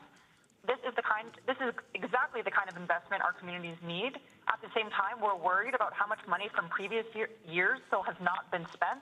Every delay means people are not getting the help they need when they need it. And while streamlining contracts might speed things up, it's so important that these decisions stay transparent and include real community oversight, especially for the grassroots organizations who are doing this work every day. We hope the board stays committed to making sure these funds get out the door quickly, with the community involved every step of the way. That's how we make sure Care First really delivers on its promise. Thank you so much. Thank you. Next speaker, please. Christian Green, your line is open. You may begin. Greetings, everyone. My name is Christian Green. I'm here in strong opposition of item 5. This proposal to reallocate nearly $200 million in unspent CFCI funds undermines the purpose and promise of the Care First community investment process. It disregards the advisory committee, ignores community input, and pushes decisions behind closed doors, exactly what this initiative was meant to move us away from. In the Antelope Valley, we are consistently under-resourced and over-policed. We need healing spaces, youth investment, housing, mental health support, not more rushed decisions that bypass our voices. The advisory committee has not completed its recommendations. Let them finish. I believe that this process must be led with transparency, not political convenience. As Proverbs 31:8 says, speak up for those who cannot speak for themselves. Ensure justice for those being crushed. Vote no on item 5 and let the community lead. Thank you. Have a good day. Thank you. Next speaker, please. Byron Jose, your line is open. You may begin. Thank you. Good afternoon. This is Byron Jose with the Trans-Latina Coalition and Reimagine LA. Thank you, Supervisor Hahn, for truly naming the precedent set forth by the CEO and undermining the community advisory body process and community-led work. And most of the budget items in yesterday's conversation. Thank you, Horpaz, Mitchell, and Supervisor Solis and Hahn for uplifting the TGI Wellness and Equity Initiative as part of this work. Measure J funds are alternatives to incarceration work. We know that some of these offices are intended on leaving the board and never seeing Men's Central Jail closed, but we're never going to be able to move to that if we continue to move the goalposts. This is a law upheld by the court, so these funds should not be used to supplant other things that the board should be paying for, instead of just putting it for liability and funding the Sheriff's Department. Please make sure that this process continues to be community-centered, and thank you for the board for advancing this work. Thank you. Thank you. Next speaker, please. Megan Costello, your line is open. You may begin.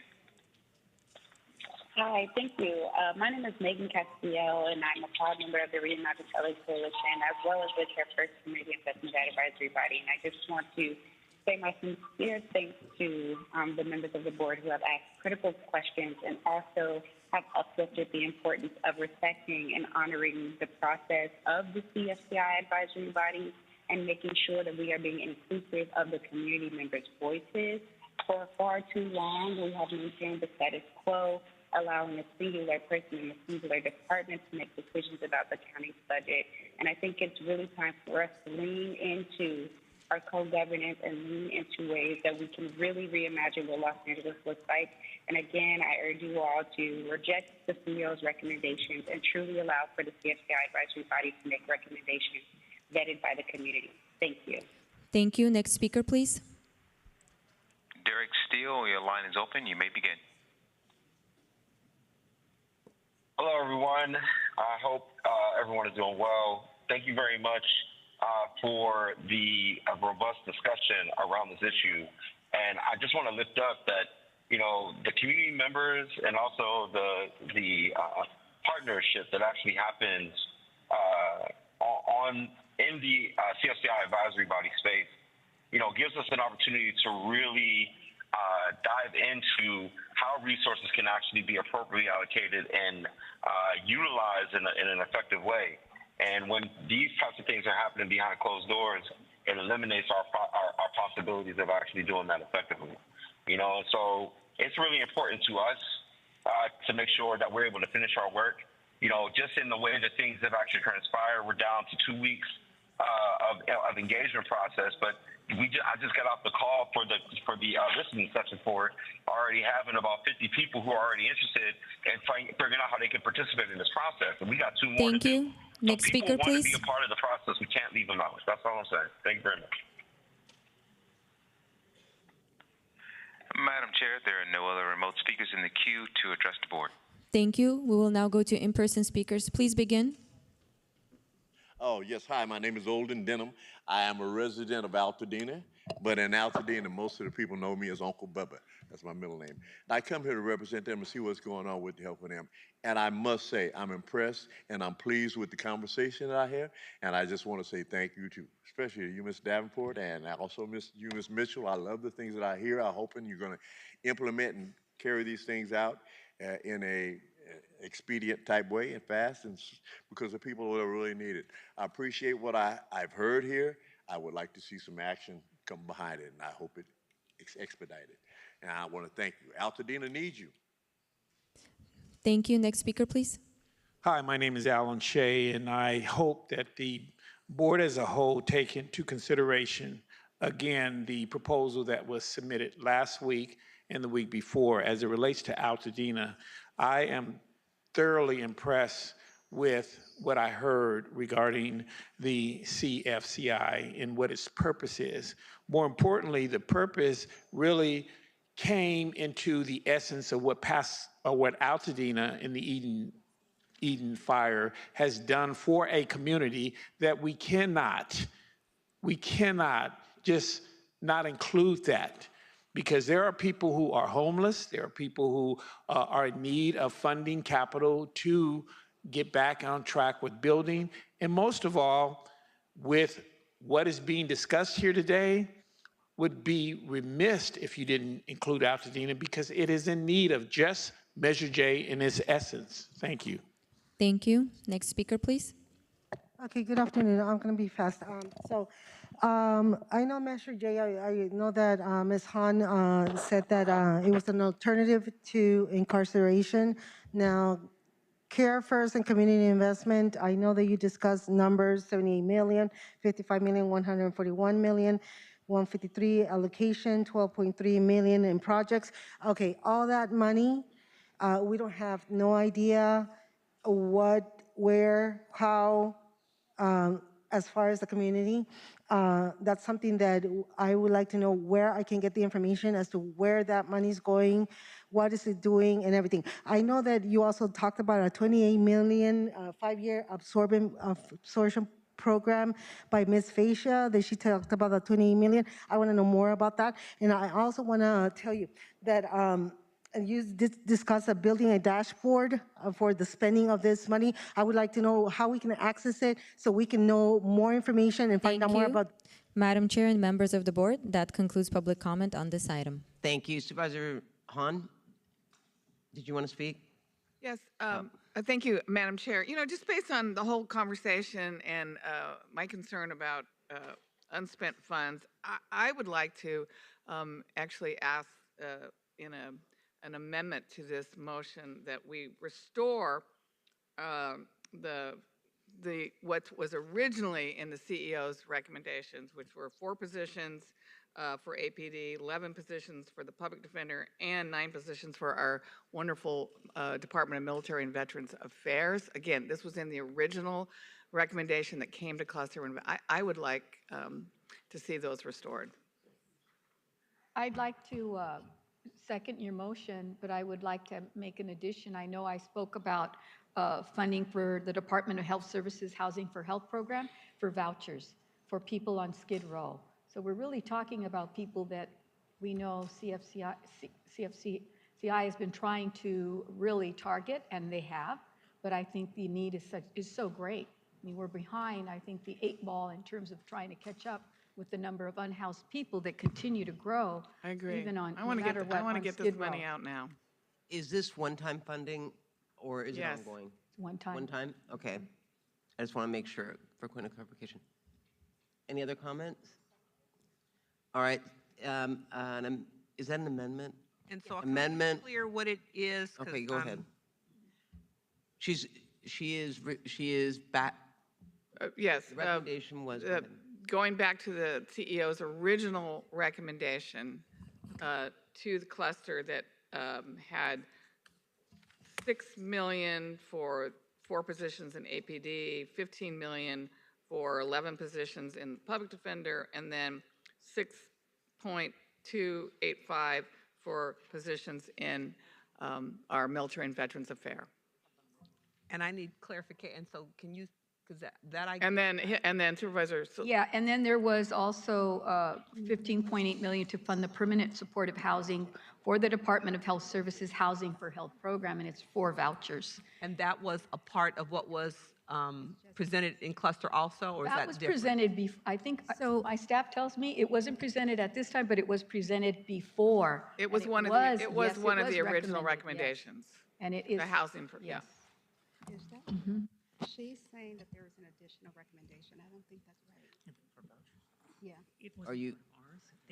So can we vote on that? Well, yeah, I So mean, just to clarify, the vouchers was not part of our original recommendation. It was a request. Our recommendation was APD, $6.9 million a year for 4 positions. Justice involved veterans for $6.29 million for 9 positions. Legal and support staffing and diversion for public defender for $15 million. That was my original recommendation. I understood that the housing, is it housing for health, is that what was in an original recommendation? Well, Was it heard in cluster? So was it vetted also? That's what I'm just trying to get a sense of what's been heard in cluster. It was not in cluster, but it was part of the original plan. It was actually circulated and people, and approved by the advisory committee. It was approved by the advisory committee. So I just want to be really clear. If we're talking about what the CEO originally recommended, that's what I just read. If we're talking about in a request that came a different way, the board is free to decide that. But if we're talking about what my office recommended and what was discussed and So what you was never, vetted. I thought you recommended it, but took it out before it went to cluster, is how I understood that Supervisor Solis's. Well, but I think the question is what was vetted and what was discussed at cluster. That's one, but also it wasn't just a request. Wasn't it a recommendation at some point that then was removed before it went to cluster? Supervisors, the 15.8 million that Supervisor Solis has brought up with regards to housing for health was not part of the package that the CEO briefed to the public safety safety Right, but was cluster. it ever a recommendation and then removed? That's what I understood. That 15.8 million was never a component of the recommendations that the CEO brought forth to either the cluster or today to the board. So then it's not just about what was presented previously by the CEO and cluster. We're now opening it back up to a step or two before what the CEO presented in cluster. We're opening it up now to what came out of CFCI. Is that what I'm understanding? Well, this part, as my staff is relaying to me, was brought up, it was discussed with the advisory committee, and they did put it forward. It didn't make the cut. Yeah. So it didn't go to cluster, but it was originally intended, and they supported it. So that's what I'm just clarifying, because Hans said, go back to what was heard in cluster. And you're taking us a little further upstream to not what was just presented in cluster, but was also included in the original CFCI report from the advisory board. I guess my just question is, if we're going to open it up like that, what else was missing from the CFCI advisory board versus cluster? I mean, I was comfortable with what had been vetted in cluster, but if we're going to open it up further than that, then my question would be, what else was missing? That's all. I don't know that I would support this one over something else, I guess is my point. I just don't know. So I think there are two things happening. One is Hans' motion to restore the things that the initiatives and programs that are no longer being recommended. I have no recollection of the program that Supervisor Solis is recommending, but at the end of the day, ultimately, the CSI Advisory Committee is advisory to the board, and the board could choose to fund an initiative. I think based on this conversation that we've been having about, transparency and how, Supervisor Horvath, how are you going to communicate with the advisory board, et cetera, there is a question on the table about, the voucher process, which we don't have a recollection of recommending. I'm not suggesting that it wasn't discussed, but I think there are two different things happening. I will, what I would say is, then, can we amend my portion and just say that if this comes back to us, that this can be a priority because it came from the advisory committee. Why don't we, because Okay. I have to say that I really do believe that the fact that it was on any list tells me it was something that was deemed to meet the criteria. So what I would ask for Supervisor Solis's amendment, that we have a report back, because if there are other things that we may want to reconsider as well, to your point, and have cluster, I mean, if we can do that, I know it's 3 weeks clusters, if we could fast track that, recognizing that we want this money to get out, because it is serving an important need. I'm willing to support doing that, because I think that everything on there is a worthy cause. The question is, how do you triage it? But that, I don't think anyone's discounting the fact that would not be, but I think if we look at the process and do it that way and fast track it, recognizing this already went through cluster, would that be okay with you? Yep. Okay. Okay, that's good. All right. Okay. All right, is that okay? And I do appreciate that. I mean, I think it's important. Supervisor Horvath, did you want to say something? Oh. All right, so that's what we're going to do. I would ask, I'm looking to my Justice Deputy, that this be fast-tracked as it relates to this program and the others, so that we can get this back before the board. Sorry, Sandra. So And with that, we have an amendment to the motion. Can we vote on that? Moved by Supervisor Hahn, seconded by Supervisor Solis. Take roll call.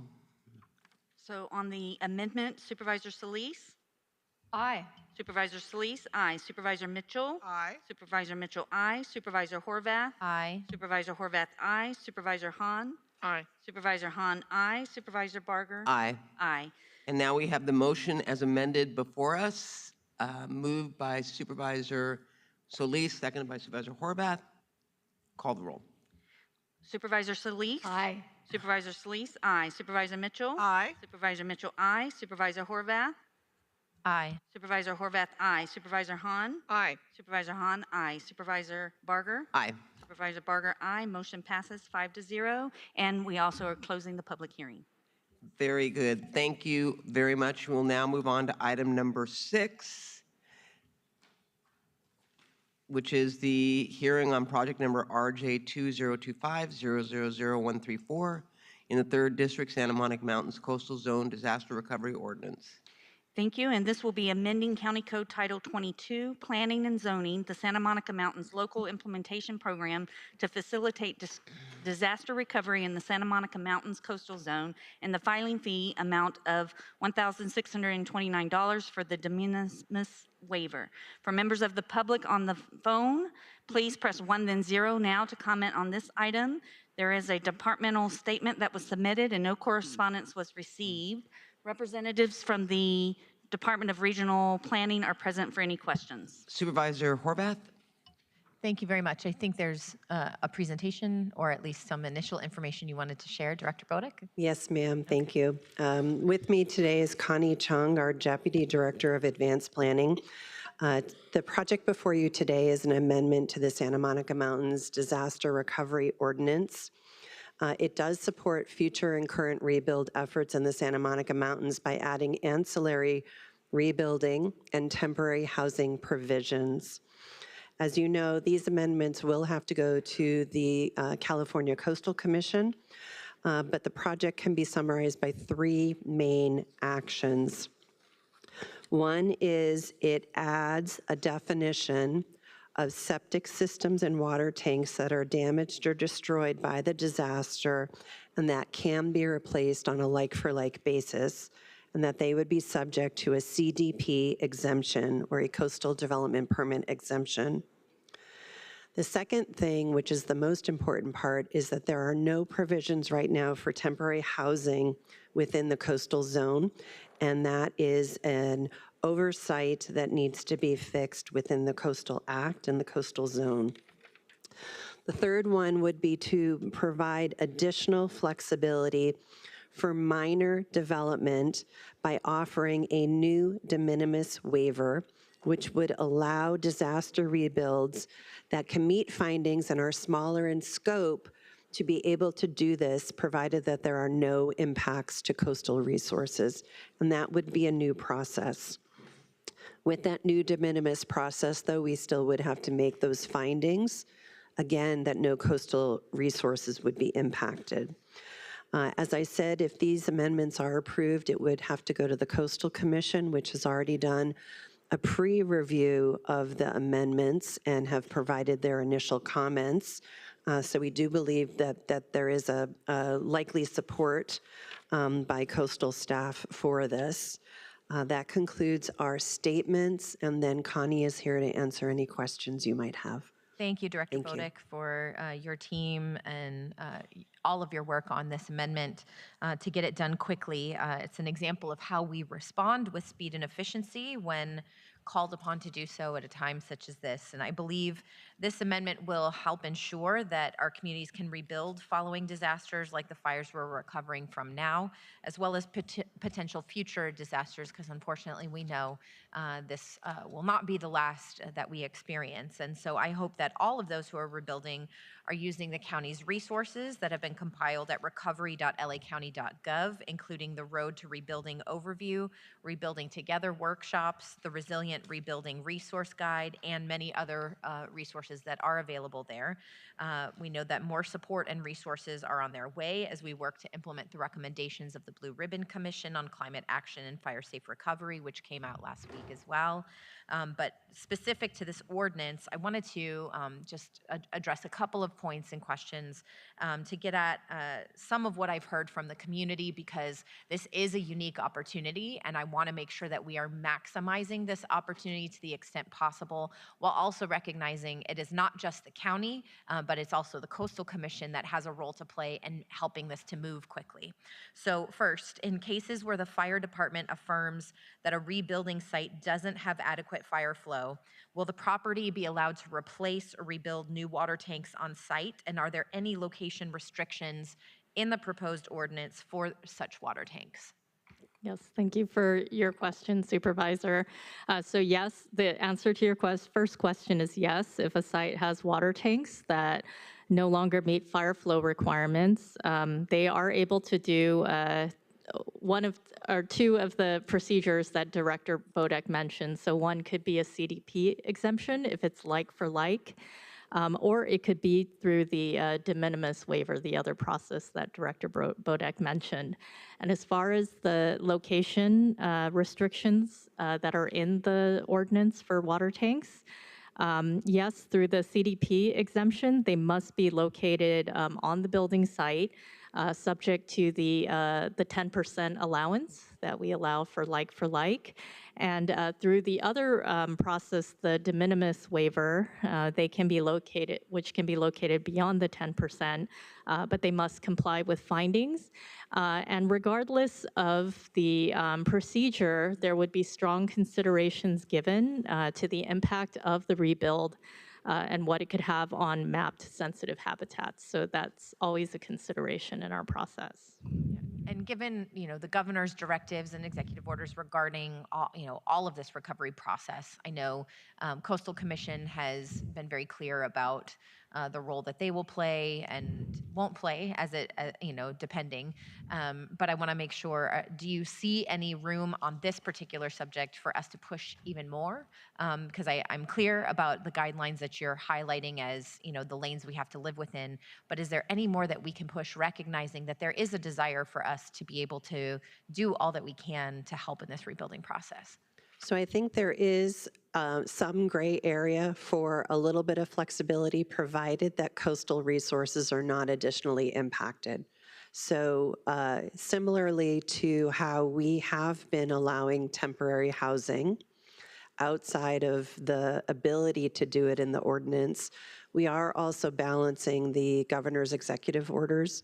We believe that the structure of this ordinance does provide us the flexibility we need within the lanes that we need to be operating in. So for someone to take advantage of that flexibility, because if it's not written in the code, most likely they're not going to take advantage of it. So how will they know that they can come and propose something to you that maybe pushes a boundary a little bit, but you might still consider it? How will they know? So if someone is interested in putting a water tank in, purely optional, that is not required, and it can be placed on a pre-disturbed building site within the coastal area, and it could be considered part of the 10%, then I think there's a way for us to provide flexibility. If there's a desire for a water tank as additional protection and it's not required, but it would go someplace else on a site that has not been previously disturbed, I don't think we have flexibility then. And if people have questions about that, they can call your office to get clarity about Absolutely. what their specific situation looks like. Yes, Calabasas, and our main offices as well. Okay, I have another topic. Obviously, in the Santa Monica Mountains, it's common that driveways cross into other private properties before reaching a road. So would this ordinance allow off-site driveway improvements required by the fire department as long as the off-site access was established prior to the fires? So yes, the de minimis waivers cover improvements to road access located on the same parcel where the disaster rebuild is taking place, but that also includes previously permitted access in an easement serving the disaster rebuild site. So as long as it's already been established and it's serving the rebuild site, then it can be reviewed under the de minimis waiver. Okay, and do grading limits in the local coastal program apply to like-for-like rebuilds? And do the grading limits apply when fire department requires a new hammerhead turn around 5-foot pull path or other fire requirement? So on the first question, because they're like-for-like rebuilds, no, the grading provisions that are in the LIP do not apply.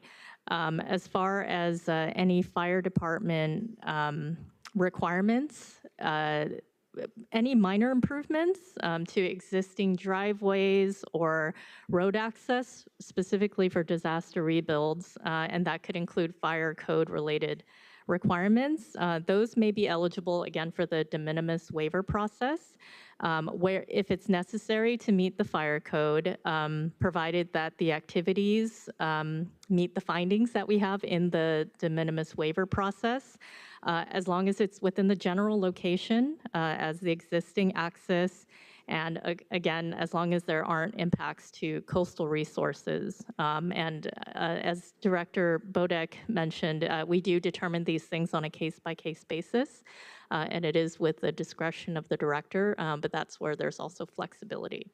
Okay, I think that's important. Again, the same sort of questions applied here, especially given, I know the conversation that the director was a part of over the weekend with our Sunset Mesa community.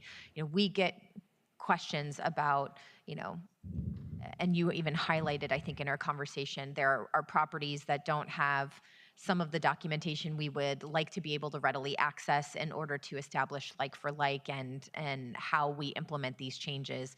So I think we're looking at establishing an ordinance, but in terms of effect of this ordinance, I want to make sure that we are using all available grace that we can give to our residents at a time such as this to make sure that we're maximizing this opportunity without causing a problem for our approvals process, because obviously we want to get this on the books as quickly as possible, but we don't want to miss an opportunity for there to be more flexibility for those residents who are, doing all they can to document and establish why they're making the requests they're making. So how will you and regional planning be able to work with our communities in that way? So I think it is absolutely clear that it's the spirit and intent to allow as much flexibility as possible. And I will tell you a minor little story that there was no codifying of the requirements or the data that we would use to establish maximum footprint of homes. We basically created that during the Woolsey fire. And I was slightly nervous about sharing that information with the State Department of Housing and Community Development because I didn't really know if they would accept the level of flexibility that we were providing with using various data sources. And they were actually appreciative and grateful and said, no, you are meeting the spirit and intent of what we're trying to do. And that is provide as much flexibility, but do not create problems in the future by creating new precedents. And so that is the balancing act in all planning decisions, but in this case, the survivor's perspective must come first, provided that it does not create new precedent and have negative impacts on others. Okay. And so that's been our guiding principle.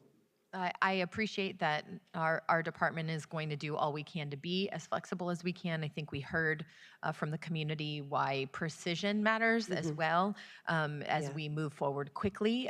Obviously, we want to make sure that we get this on the books, but we don't want it to be to the exclusion of some of the things that we need to address to appropriately meet the needs of our community members. Correct. So I'm glad that you've vetted it through that lens as well, because I know that's sort of an imprecise thing, but it is essential for our residents to know that we're going to be able to show up for them in that way. Yes. Thank you. Thank you. Seeing no other requests to speak, Executive Officer, please call members of the public who wish to speak on this item. Will the following individual please come forward and staff will assist you? Claudia Jerez. Moderator, can we have the first remote speaker, please? And Lima Gabek-Chela, your line is open. You may begin. Good afternoon, Board of Supervisors, and good afternoon, Director Amy Bodas. Thank you so much for these disaster recovery provisions in LIP amendment. Only thing, we are happy to know that the fire hammerhead walkway, 5-feet walkway, and other off-site road improvements within the easement will be allowed under this LIP amendment, but that does not reflect in the language of the LIP amendment. It will be great if these things will be included in the LIP amendment language. And also, I wanted to know what about the public water main, property served by public water main, and then if doesn't meet the fire flow requirements, then for short-term solution, will the water tanks be allowed on that kind of properties? Thank you. Thank you. Next speaker, please. Madam Chair, there are no other remote speakers in the queue to address the board. Thank you. We will now go to in-person speakers. Please begin. Yes, good afternoon. Claudia Jerez, DPSS, Downtown Women's Center. I just want to say, I know that Ms. Hoverath discussed the ordinance that you want to put in place and you want to, get that established. And I also know that the other lady said that there must be established a precedence and all that. I think it's very well established what you're doing. I completely agree with your precedence. I agree with your ordinance. I agree that you do have to have some type of, tackle the problem. And I think that, tackling the problem is really, really important. I just would like for you to consider our community input in that regard, and then just also consider the health and safety of all the community, firefighters, the community involved in Santa Monica Mountains and everything. I think that we can give you some good feedback, and the ordinance. Thank you. Madam Chair and members of the board, that concludes public comment on this item. All right, the items before us moved by Supervisor Horvath, seconded by Supervisor Mitchell. Executive Officer, please call the roll. Madam Chair, it'd be appropriate to close the public hearing. And also, I'll now take roll. Supervisor Solis? Aye. Supervisor Solis, aye. Supervisor Mitchell? Aye. Supervisor Mitchell, aye. Supervisor Horvath? Aye. Supervisor Horvath, aye. Supervisor Hahn? Aye. Supervisor Hahn, aye. Supervisor Barger? Aye. Supervisor Barger, aye. Motion carries 5-0. All right, we are now on SD1. The next item is item SD1, hearing on the Newhall Ranch Sanitation District of Los Angeles County wastewater service charge report for fiscal year 2025-26. For members of the public on the telephone, please press 1, then 0 now to comment on this item. No departmental statement was submitted and no correspondence was received. Representatives from the Newhall Ranch Sanitation District are present for any questions. Seeing no questions, is there anyone from the public who signed up to speak on this item? Will the following individual please come forward and staff will assist you? Claudia Jerez. Moderator, can we have the first remote speaker, please? Madam Chair, there are no remote speakers in the queue to address the board. Thank you. We will now go to in-person speakers. Please begin. Yes, hello. So SD1, I did not read too much about it. I understand the concept, the new Hall Ranch Sanitation District. I completely understand the concept. I do agree with the ordinances, the precedents that have been discussed for Santa Monica Mountains. I think that new Hall is something very, very new for all of us. I think that it is important that you consider that we are a community that are, spectators, I would say. We are your audience. I do want to just remind you that it is very, very necessary to have a tackle of the problem, wastewater and all that, restrain it, make sure that it be controlled, because wastewater is really, it stinks, it really stinks. So I think that we will be involved here. I will be involved here just, as just a citizen that will give you just my opinion and my Thank voice. you. Thank you. Madam Chair and members of the board, that concludes public comment on this item. All right, this item is before us, moved by Supervisor Mitchell, seconded by Supervisor Solis. Please call the roll. Madam Chair, it'd be appropriate to close the public hearing. Items SD1 is before you. Supervisor Solis. Aye. Supervisor Solis, aye. Supervisor Mitchell. Supervisor Mitchell, aye. Supervisor Horvath. Aye. Supervisor Horvath, aye. Supervisor Hahn. Supervisor Barger. Aye. Supervisor Barger, aye. Motion carries. All right, we're now on to item number 8, report on parking enforcement services. We're now on item 8, report on parking enforcement services, which was held by Supervisor Mitchell. For members of the public on the telephone, please press 1, then 0 now to comment on this item. Representatives from the Chief Executive Office and Departments of Public Works and Sheriff are present. For our departmental speakers, please state your name and title for the record.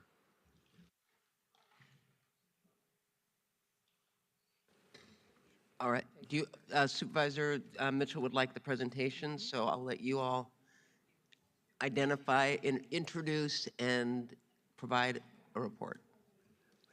Good afternoon, Supervisors. I'm Carrie Miller with the Chief Executive Office, and we have here representatives from the Sheriff's Department and from Public Works. I will now turn it over for the presentation to Steve Berger from Public Works.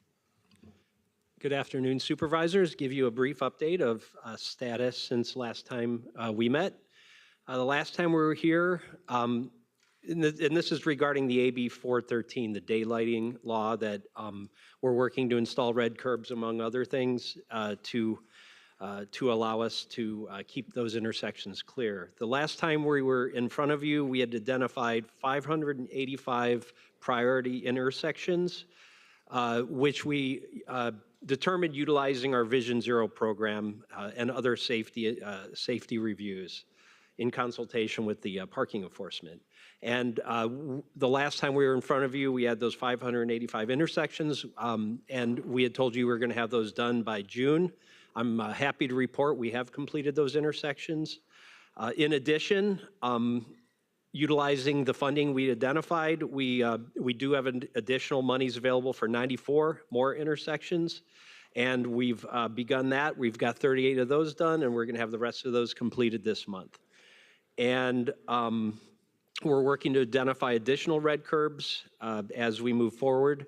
This brings the total of intersections that have red curbs to about 6,000 in the county, which is great, but that only represents about 30% of our intersections. We have about 20,000 intersections out there. So we're going to continue to seek funding and work with your offices to prioritize these intersections. In the meantime, we're also coming to you in September with an ordinance that will allow parking enforcement to enforce the daylighting rules on intersections that don't have red curb.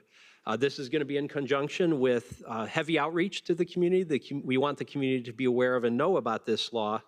And I think the sheriff will talk a little bit about that outreach. We've partnered with them. We've been our teams have been embedded with the sheriff's department, and we've been attending community meetings along with the sheriff and providing flyers, communications. They're going to talk a little bit about a video they have, and then. The last thing I want to report on is, and this is something we're excited about, we're in the process of mapping all of our roadway infrastructure. It's a large effort. It includes all 158,000 of our signs, and about 60,000 of those are parking signs. So the goal is when we get that infrastructure mapped, we can disaggregate the data, we can use it to inform us, to find out where either we need more enforcement or preferably more education to the public. And that is coming to your board in September. And we hope to have next year that very large analysis completed with a full GIS database of all of our signage. And that concludes the Public Works report. Thank you very much, Madam Chair, and thank you all for coming again. I think I'm sorry Supervisor Hahn isn't here. She was the one that was most concerned about the law change, and so to hear the progress you've made is really significant. Just goes to show you when you make it a priority, it can happen, so I'm glad to hear that. Speaking of priorities, I held the item because I continue to hear from constituents, trust me daily, and I really think it's important for the public to know about the efforts being made to improve parking enforcement, particularly in the unincorporated communities that I hear from the most, who suffer. Supervisor Solis and I talk about it on a consistent basis. When I brought the motion before the board, it was clear to me that not every community has the same experience, and so I'm going to continue to hold it so SD2 residents know the changes that are being made that will impact them, hopefully in a positive way. We're continuing to have issues in staffing. We've seen improvements in staffing and response times that the report shows, but that's not the case for the Century Station, which serves two of the 2nd District's most populated unincorporated communities, Florence, Firestone, and Willowbrook. Florence Firestone is the community that I've heard from the most. And so can you please provide a breakdown of the staffing levels at Century? Good afternoon, Supervisors. If I may, can I just give you a brief update on what we've been working on for parking enforcement? So since our last meeting, we've been taking a comprehensive approach to parking enforcement. We've allocated staff based on trends, event schedules, and congested zones. We've also been working with Public Works to ensure all zones are well marked to reduce confusion and participate in town hall meetings to disseminate information. We've also been closely monitoring our officer productivity, implemented rover teams throughout a 24-hour period, and we have a robust social media platform which includes a video for educational purposes. So I just wanted to give you a little bit of a comprehensive overview since our last meeting. Absolutely, and you know, and I jumped in because there was a pause. If there's anybody else that wants to give an overview report, please do so before we get into questions. So I'm sorry if I interrupted that. If you want to do any kind of other update before we go to questions, okay. I will have our acting captain speak on the staffing levels of Century Station. Thank you. Go ahead. Good afternoon. Pull it up to you so we can hear you. There you go. Oh, you can't? Yeah, there you go. There. Better? Better. Okay. Thank you. In regards for Century Station, we have 2 supervising parking officers and 15 parking control officers. Although we have 15, you're going to see about 4 impairments, and that's because 3 of them are light duty and 1 of them has a long-term absence. Like the chief spoke of, we have implemented a rover team for that early morning coverage, that 10 p.m. to 6 a.m. In regards to Century Stations area and East LA Stations area, where they rove back and forth to really help with all the issues of people trying to get to work, people that are blocking driveways and whatnot.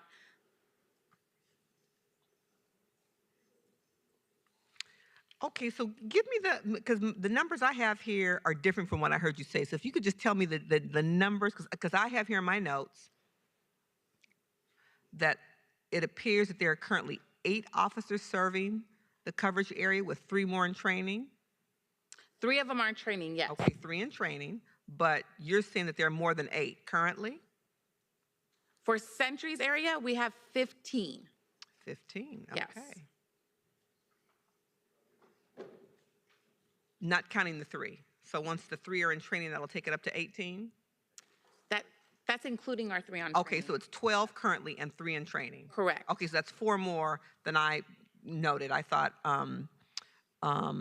Is that including officers on long-term leave, or is that? That is including officers on long-term leave. Okay, so then on the streets today, the real number is 8. Correct. Got it. So do you have a system in place where you replace officers who are on long-term leave, or those are just, their positions are left open, I guess is the best way to say it? They're left open. Okay, so we've got 8 officers.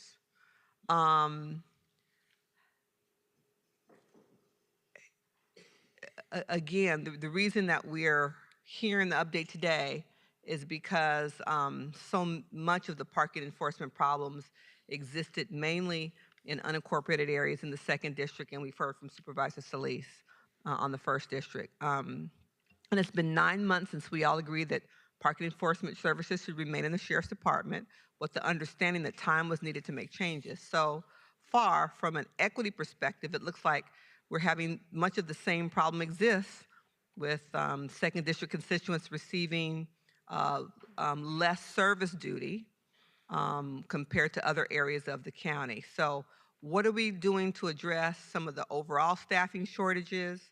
I understand that when you've got officers out on long-term leave, they're not replaced with people on the street, because that 15 sounded real good until we broke it down.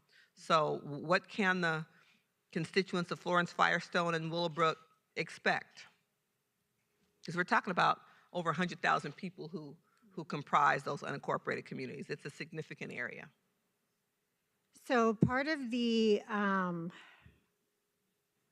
filling in or is also because of our backgrounds. Our backgrounds sometimes are lengthy in the process. So what we have done since early June, we've added a 2nd deputy to help complete background investigations and training to expedite the hiring process. So we're really trying to increase our backgrounds to be able to get more applicants and get them through the process faster, which then will help some of those long-term, either moving items around or filling in the blanks where there's personnel that are needed in certain areas. So we're really trying to increase the background investigation process by putting more deputies there. We just have someone, a deputy specifically, who went through the training process so he can help with the background process. And that way we can expedite and we can increase our staffing levels. And so that's background of potential parking enforcement officers. Okay. And so, you know, we had our budget conversation yesterday. We had a full discussion and explanation that the Sheriff's Department was going to take no curtailments. And so based on that, I think it's fair that the residents, 100,000 of them in these unincorporated communities, should expect to have full services. So what's the goal in terms of the number of officers at the Century Station? I don't know if the question is, what's your budgeted number, or just what's the ultimate goal as you look at building out a fully comprehensive service? For Century Station area, ma'am, we are budgeted for 15. So the goal would be to fill those 15. Okay. All right, so we've got 3 in training and we've got 4 on long-term leave, and there's nothing we can do because, of course, their jobs are to be protected, but in their absence, there's no backfill process. We do have that rover team, and that rover team will go over to Century's area to fill in, let's call the blanks as needed. Okay. But remember, it is a rover team, so we do share it with other districts so that we're able to help in those peak times when the citizens need our service. Okay. I just want to, again, you know, elevate one of the areas of highest need in the county continues to struggle with staffing, which is what really brought this issue to my attention, which you know, mandated that I bring it to the attention of the sheriff and this body. And so I'm really hoping that particularly a department that continues to be fully funded will work diligently to make sure that these constituents in the unincorporated areas who rely on us for all of their service needs, have those needs met as quickly as possible. Thank you, Madam Chair. Thank you. Supervisor Solis. Yes, thank you, Supervisor Mitchell, for holding the item and having this report provided to us. I was looking through the violations for the first district, and I too have a question. How many staff are assigned to East Los Angeles, the East Los Angeles station? Right now, we have 3 SPCOs budgeted with 3 assigned. We do have some obviously light duty. And we have 14 parking enforcement budgeted with 10 assigned. Okay. And I did note in the report, and it was pretty interesting for me to read where the citations are coming from or the violations are. And I know that they're very high in the first district for a total of, I think, 2025, 14,185. And I'm also noting from my staff that due to this increase in parking citations, we've generated over $1 million just from East LA alone. So my question is, how is that money being spent, and can we reinvest it in the areas of greater concern? This population, as you know, is close to 119,000 people as well, and it sounds to me like we ought to have more staff out there available. So can I get a response on that, how that money is distributed, and if it is being generated from East Los Angeles at a very high rate, why are we not plowing that money back into the area where it's needed? Okay, ma'am, when it comes to the revenue, that is like a gross amount. So that revenue, we use it for salaries, employee benefits, so our expenditures are higher than what our revenue is. Okay, but how does that 1 million get distributed? Is it for the entire county? I'm assuming it isn't staying in East LA. That's what I want to know. Because So it's a general fund that it goes into. It goes back to the general fund to the entire county. So what When you say general fund, are you talking, it goes into parking general fund, or does it go into the general fund? Street sweeping? That is correct. It goes into the general fund? Yes. So when Supervisor Solis asked you about, you said that it covers the cost for salaries and benefits, that's not necessarily accurate. What were you going to say, Fee? Supervisor, if I could just say, I do not believe that those revenues come back to the larger county general fund. It goes back to the sheriff's department. I think the point that you're trying to make is that the program is upside down, that your expenditures are more than your revenue. Correct. And I can understand that. Thank you. But I also want to know the fairness issue when we look at the entire district. So your report looks at all our districts. That's where I want to see a priority placed where I believe there should be maybe more information provided, not just necessarily, the kind of people that just are parking enforcement, but also giving information. And I say that because when I look at the chart here in the blue for street sweeping, I mean, that to me doesn't sound like maybe it is a major offense. People do get mad because people, when they're parking their cars and people don't get their streets cleaned. But can't we do some kind of a program to inform people before they get a citation? Because that is a very high number. I think mine is probably the highest as compared to other districts. Again, and you've got people that are living in densely populated areas, as you know, and people have maybe more than one car, I get that, but maybe there's a better way of articulating this information to them. And so I would say that there has to be a better outreach program in particular, and not just a posting, but actually have boots on the ground, go walk, talk to people where those citations are high. And at some point, I'm going to want to ask where that is, because that would be very helpful. Okay, ma'am, we will take your recommendation. Right. And Supervisor Solis, so just for point of clarification, I thought that we were doing warning citations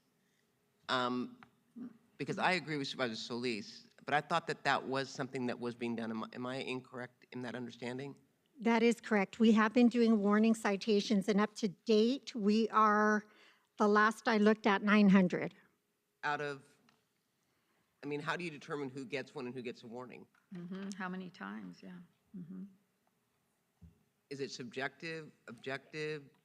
It is subjective. I know that we've been posting flyers, and we've done red curb warnings instead of. No, I understand, but I mean, how do you determine who's going to get a warning and who's not? That was my question, but I took the floor from Supervisor Solis. Go ahead, Supervisor Solis.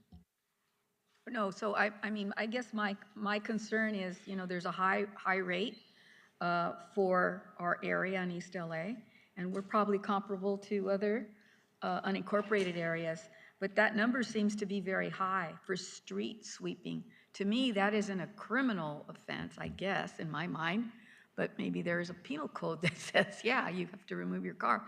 But all I'm saying is I think we could do a better job. And I feel that because there is a burden in East Los Angeles. You don't have a lot of parking. There are places in City Terrace and other parts of the area that's very hilly. And I could think about many of them that are heavily impacted.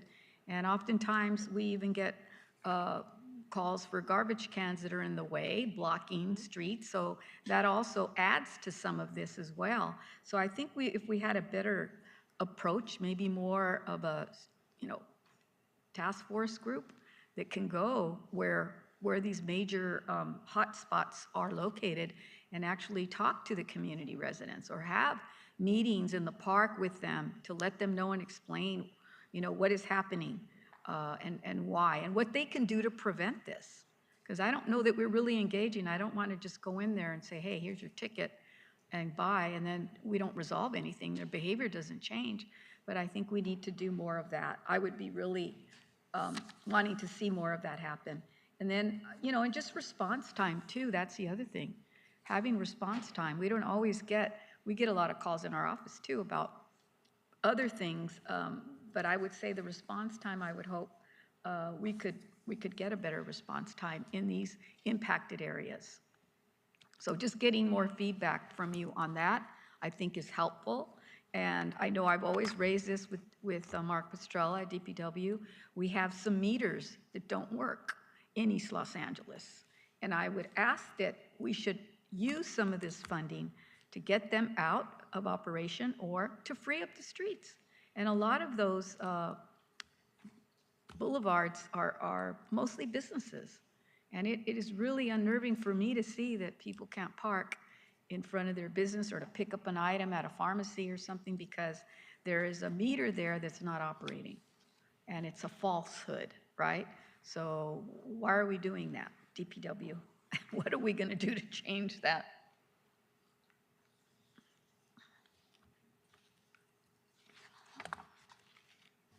Yeah, I can touch on the meters. I think Julian Garcia, he's on my team. He can give you an update on the meters. We are going to be removing those in the near future. In East, but how soon? How soon? That's what, I mean, I've been raising this issue for a long time. Julian Garcia with Public Works Principal Engineer. We're moving forward with the removal of the meters. We're right now doing all the outreach necessary to make sure that all of the business owners that are fronting those meters are aware of our intent to remove them. We've given them about 4 weeks to respond. So we'll be mailing out letters to all the business owners. And when was the time frame? When was So that? we are drafting the letters. We have not sent them out you yet. didn't do anything yet. We're Okay. doing the, we discussed it with, we got enough positive feedback from the community to move forward with it. So we're sending notifications out. Okay. We do have some businesses that have requested more information because they kind of like the meters. But what we've gone ahead is But when they make sure. don't work? But when they don't work, they like them? There are some that work. But there is about, I think we have usually a 20% down, the percentage-wise of operating meters. I've just noticed it on some very heavily trafficked borderline area, East LA and the city. It goes into Boyle Heights. And along those corridors, I think it would be wise to go check those. And I'm pretty certain people, because some of the business owners have told me, why are they there? They're hurting us. And we have made sure that there is an existing 1 hour parking restriction in place, and we plan to have those meters removed in August or early September. So we just want to make sure we do all the outreach necessary. When you come back again. And then the last thing is that I know that the report notes that 466 out of 585 priority intersections have been painted red curb so far. And I'd like to know how many are located in the first district. And what other steps are you taking to continue to push that out? Yeah, and when the report was written, we had not completed, but we have completed all of the 500 and some intersections, so they're all done. Okay. And in SD1, that's 160 intersections. They were the And priority intersections. you'll give us information on where those are at for my Yes, staff? yes, we Okay. can give you that. All right, thank you very much, Madam Chair. So can I ask a question before you follow up? Just out of curiosity, I mean, you were here when this was brought before the board originally, when we were looking at whether to go to Public Works or keep it with the sheriff. Do you feel it's changed and gotten better since the motion was brought in based on the line of questioning? Yeah, so what we've done since we've had these discussions, we have embedded a Public Works staff member directly in parking enforcement. We consider him our parking regulations officer, if you will, and he's been coordinating with the parking regs folks. It's been much better coordination with that interaction. It involves us advising them on both signage and the regulations. As I'd mentioned, we're going to be using technology to track this better, so we know where to focus our efforts. Like I said, especially outreach and things that don't result in citations, and then of course to be able to utilize our road infrastructure in a way that creates as much parking as possible, creates the parking turnover that is needed for businesses, et cetera, et cetera. So yeah, from our perspective, it's been a very successful interaction. And my recollection, and I guess this maybe is to you, Supervisor Mitchell, because my recollection in my district, it was the Altadena area that unfortunately is no longer going to be an issue as it relates to parking because the whole area burned. But one of the issues was, I think with you, people parking in the middle of the street, double parking. And I guess my question to you then maybe is, if you're continuing to hear complaints, are you all strategically looking at, and not even to do citations, but to educate those neighborhoods that are impacted? And you might want to answer that. I just am trying to understand. Well, I was just going to say that a part of the series of motions included socializing a new culture for writing citations and the warnings. And so that was embedded in one of the versions of the motions that we brought forth. Again, the ultimate goal is behavior change. It's not that we, want people to be cited, but whatever it takes to bring forth behavior change. The question I was going to ask was where in your chart here where I see street sweeping, safety issue, failure to obey sign marking, and regulation violation, where do you capture the double parking violators? Under which of those categories? Because I know you've honed it on street sweeping. The primary concern in the second district is the double parking. I know, that's and what I I don't know remember. where they're captured. Which of those categories? I mean, and that's to my point, because I mean, each district has its unique. Mine was not double parking. Mine was parking on weekends when there was no parking allowed over an hour and a half or 2 hours. Right. Each district has its own unique set of challenges, and my question is, are we looking to modify that behavior? I know in Altadena, the sheriffs would go out, and I was irritated because I didn't think it was a good use of their time because we have parking enforcement, as the hikers are getting out of their car, letting them know that 2 hours and then it's going to be ticketed. And my issue was, in my second district, no one was showing up. That's why we elevated it and tried to figure out a more creative way to make sure we could pay for, to make sure that there was equity in the distribution of parking 100%. enforcement officers. That's why I'm 100%. asking the question about the Century Station. To answer your question, I think that it is certainly getting better. As I've learned since joining the board, when you have a motion and you shed light on something, magic happens. I think that has happened in this case. The sheriff reported several reports ago he had 21 vacancies and they'd been filled. So I think one good thing is the woman power and manpower has increased. My constant question will be how that's distributed countywide to make sure that areas of high need are really getting their fair share. But if you could tell me where double parking is captured in your chart. I believe it's under the regulation violation, but I want to be sure on that answer. So if I can report back to you, please, the next time. I appreciate that. I Thank you. assumed failure to obey sign, but I thought it does. There's no sign that says don't double park. Right. You're supposed to just know you're not supposed to double park. It's against the law. So that would be very helpful, just so as I'm looking at increase in citations or whatever, we know if that's an issue that's being addressed. That'd be helpful for the Yes, next ma'am. report. Thank you. So, just in closing, I want to say that Public Works mapping effort to digitalize the signage, I believe is a smart step forward. I think that is going to help, and the warning citations really are a starting point. So I think to that point, I am very confused by AB 413 now. I'm paranoid to park anywhere near a corner.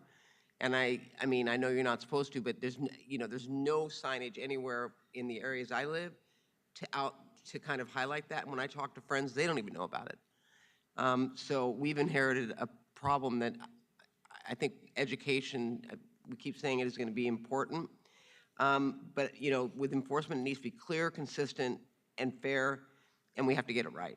So I'm confident that you all are moving in that right direction, and I look forward to additional reports. Thank you, Supervisor Mitchell, for your continued leadership on this. Oh, I know. It's not a bad thing. It's not a bad thing. I mean, and to your point about it being, it's not revenue neutral, I get it.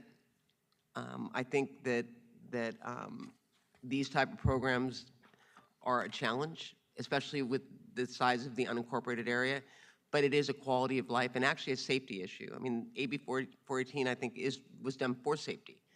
So we've got to recognize that as well. So thank you all. Thank you, Carrie. Thank you. Thank you, Sean. You're a man of many words.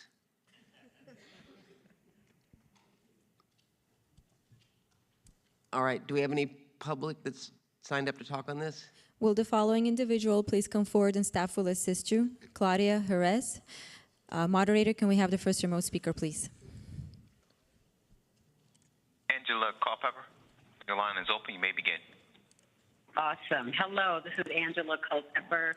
I was asked to join this call to discuss an issue that's been ongoing not only for the Stephanie Smiley and Dino Smiley family who are affiliated with the Drew League. They're the commissioners of the Drew League. It's other residents in the area. So the issue appears to be a property.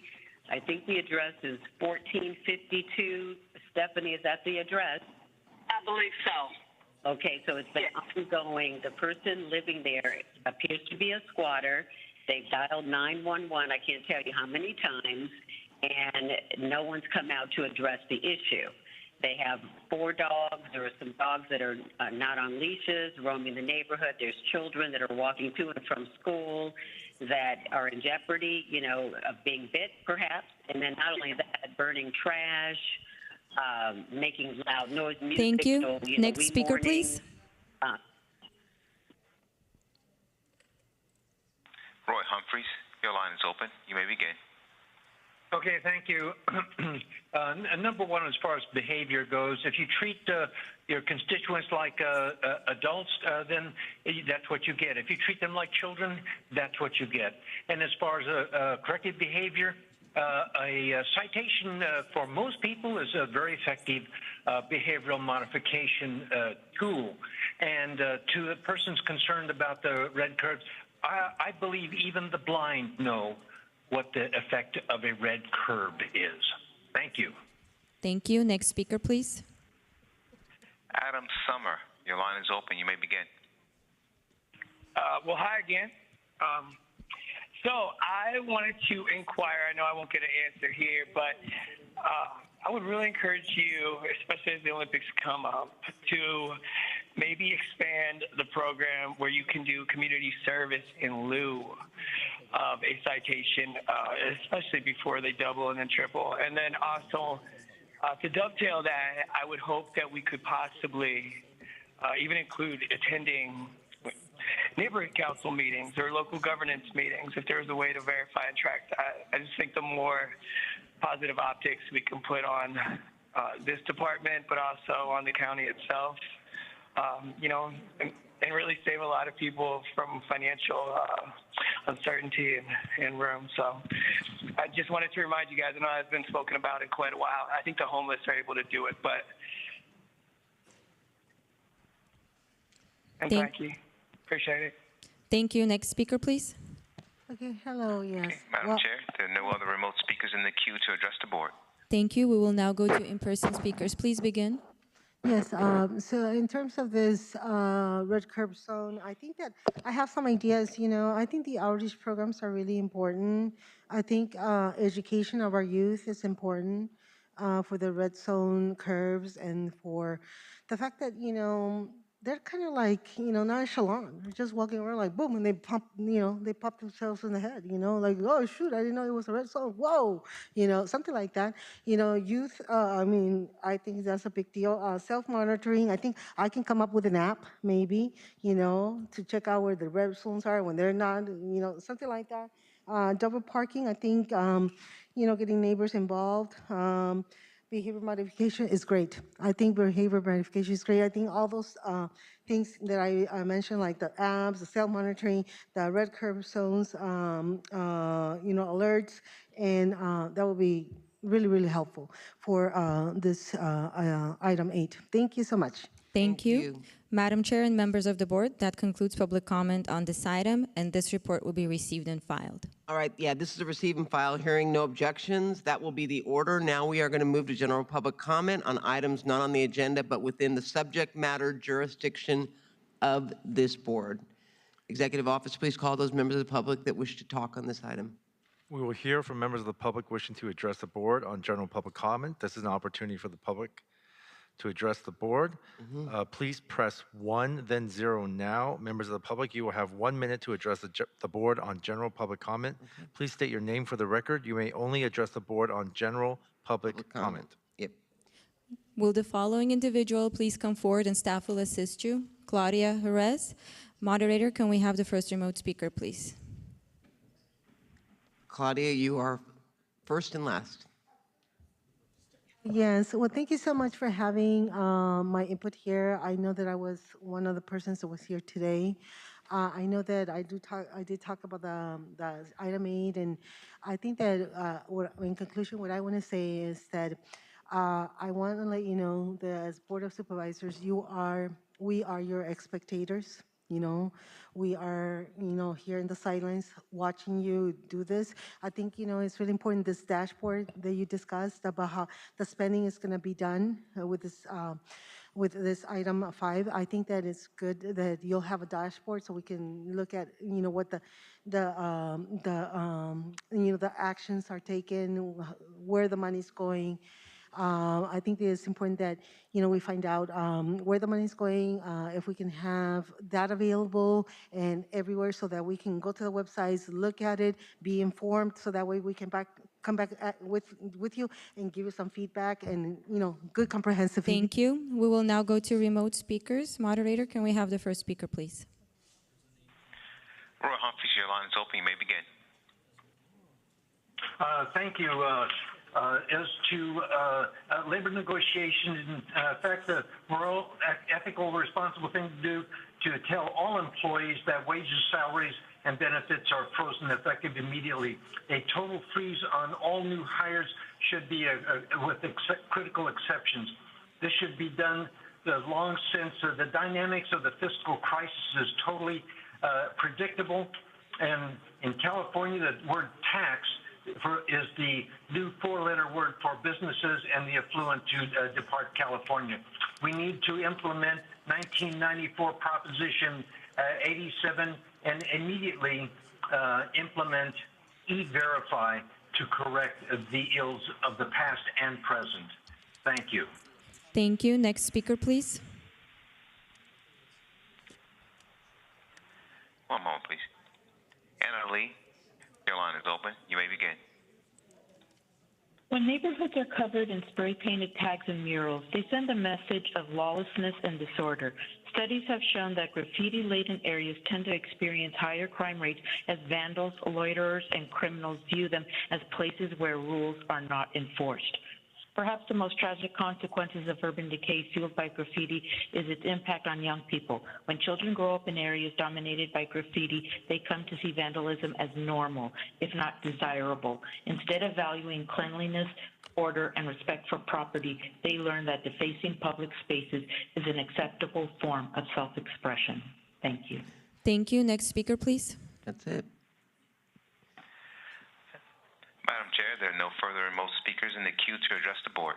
Thank All right, you. that concludes public comment, and that concludes today's meeting. The next meeting of the board will be a regular board meeting to be held Tuesday, July 1st, 2025 at 9:30 a.m. Have a good day.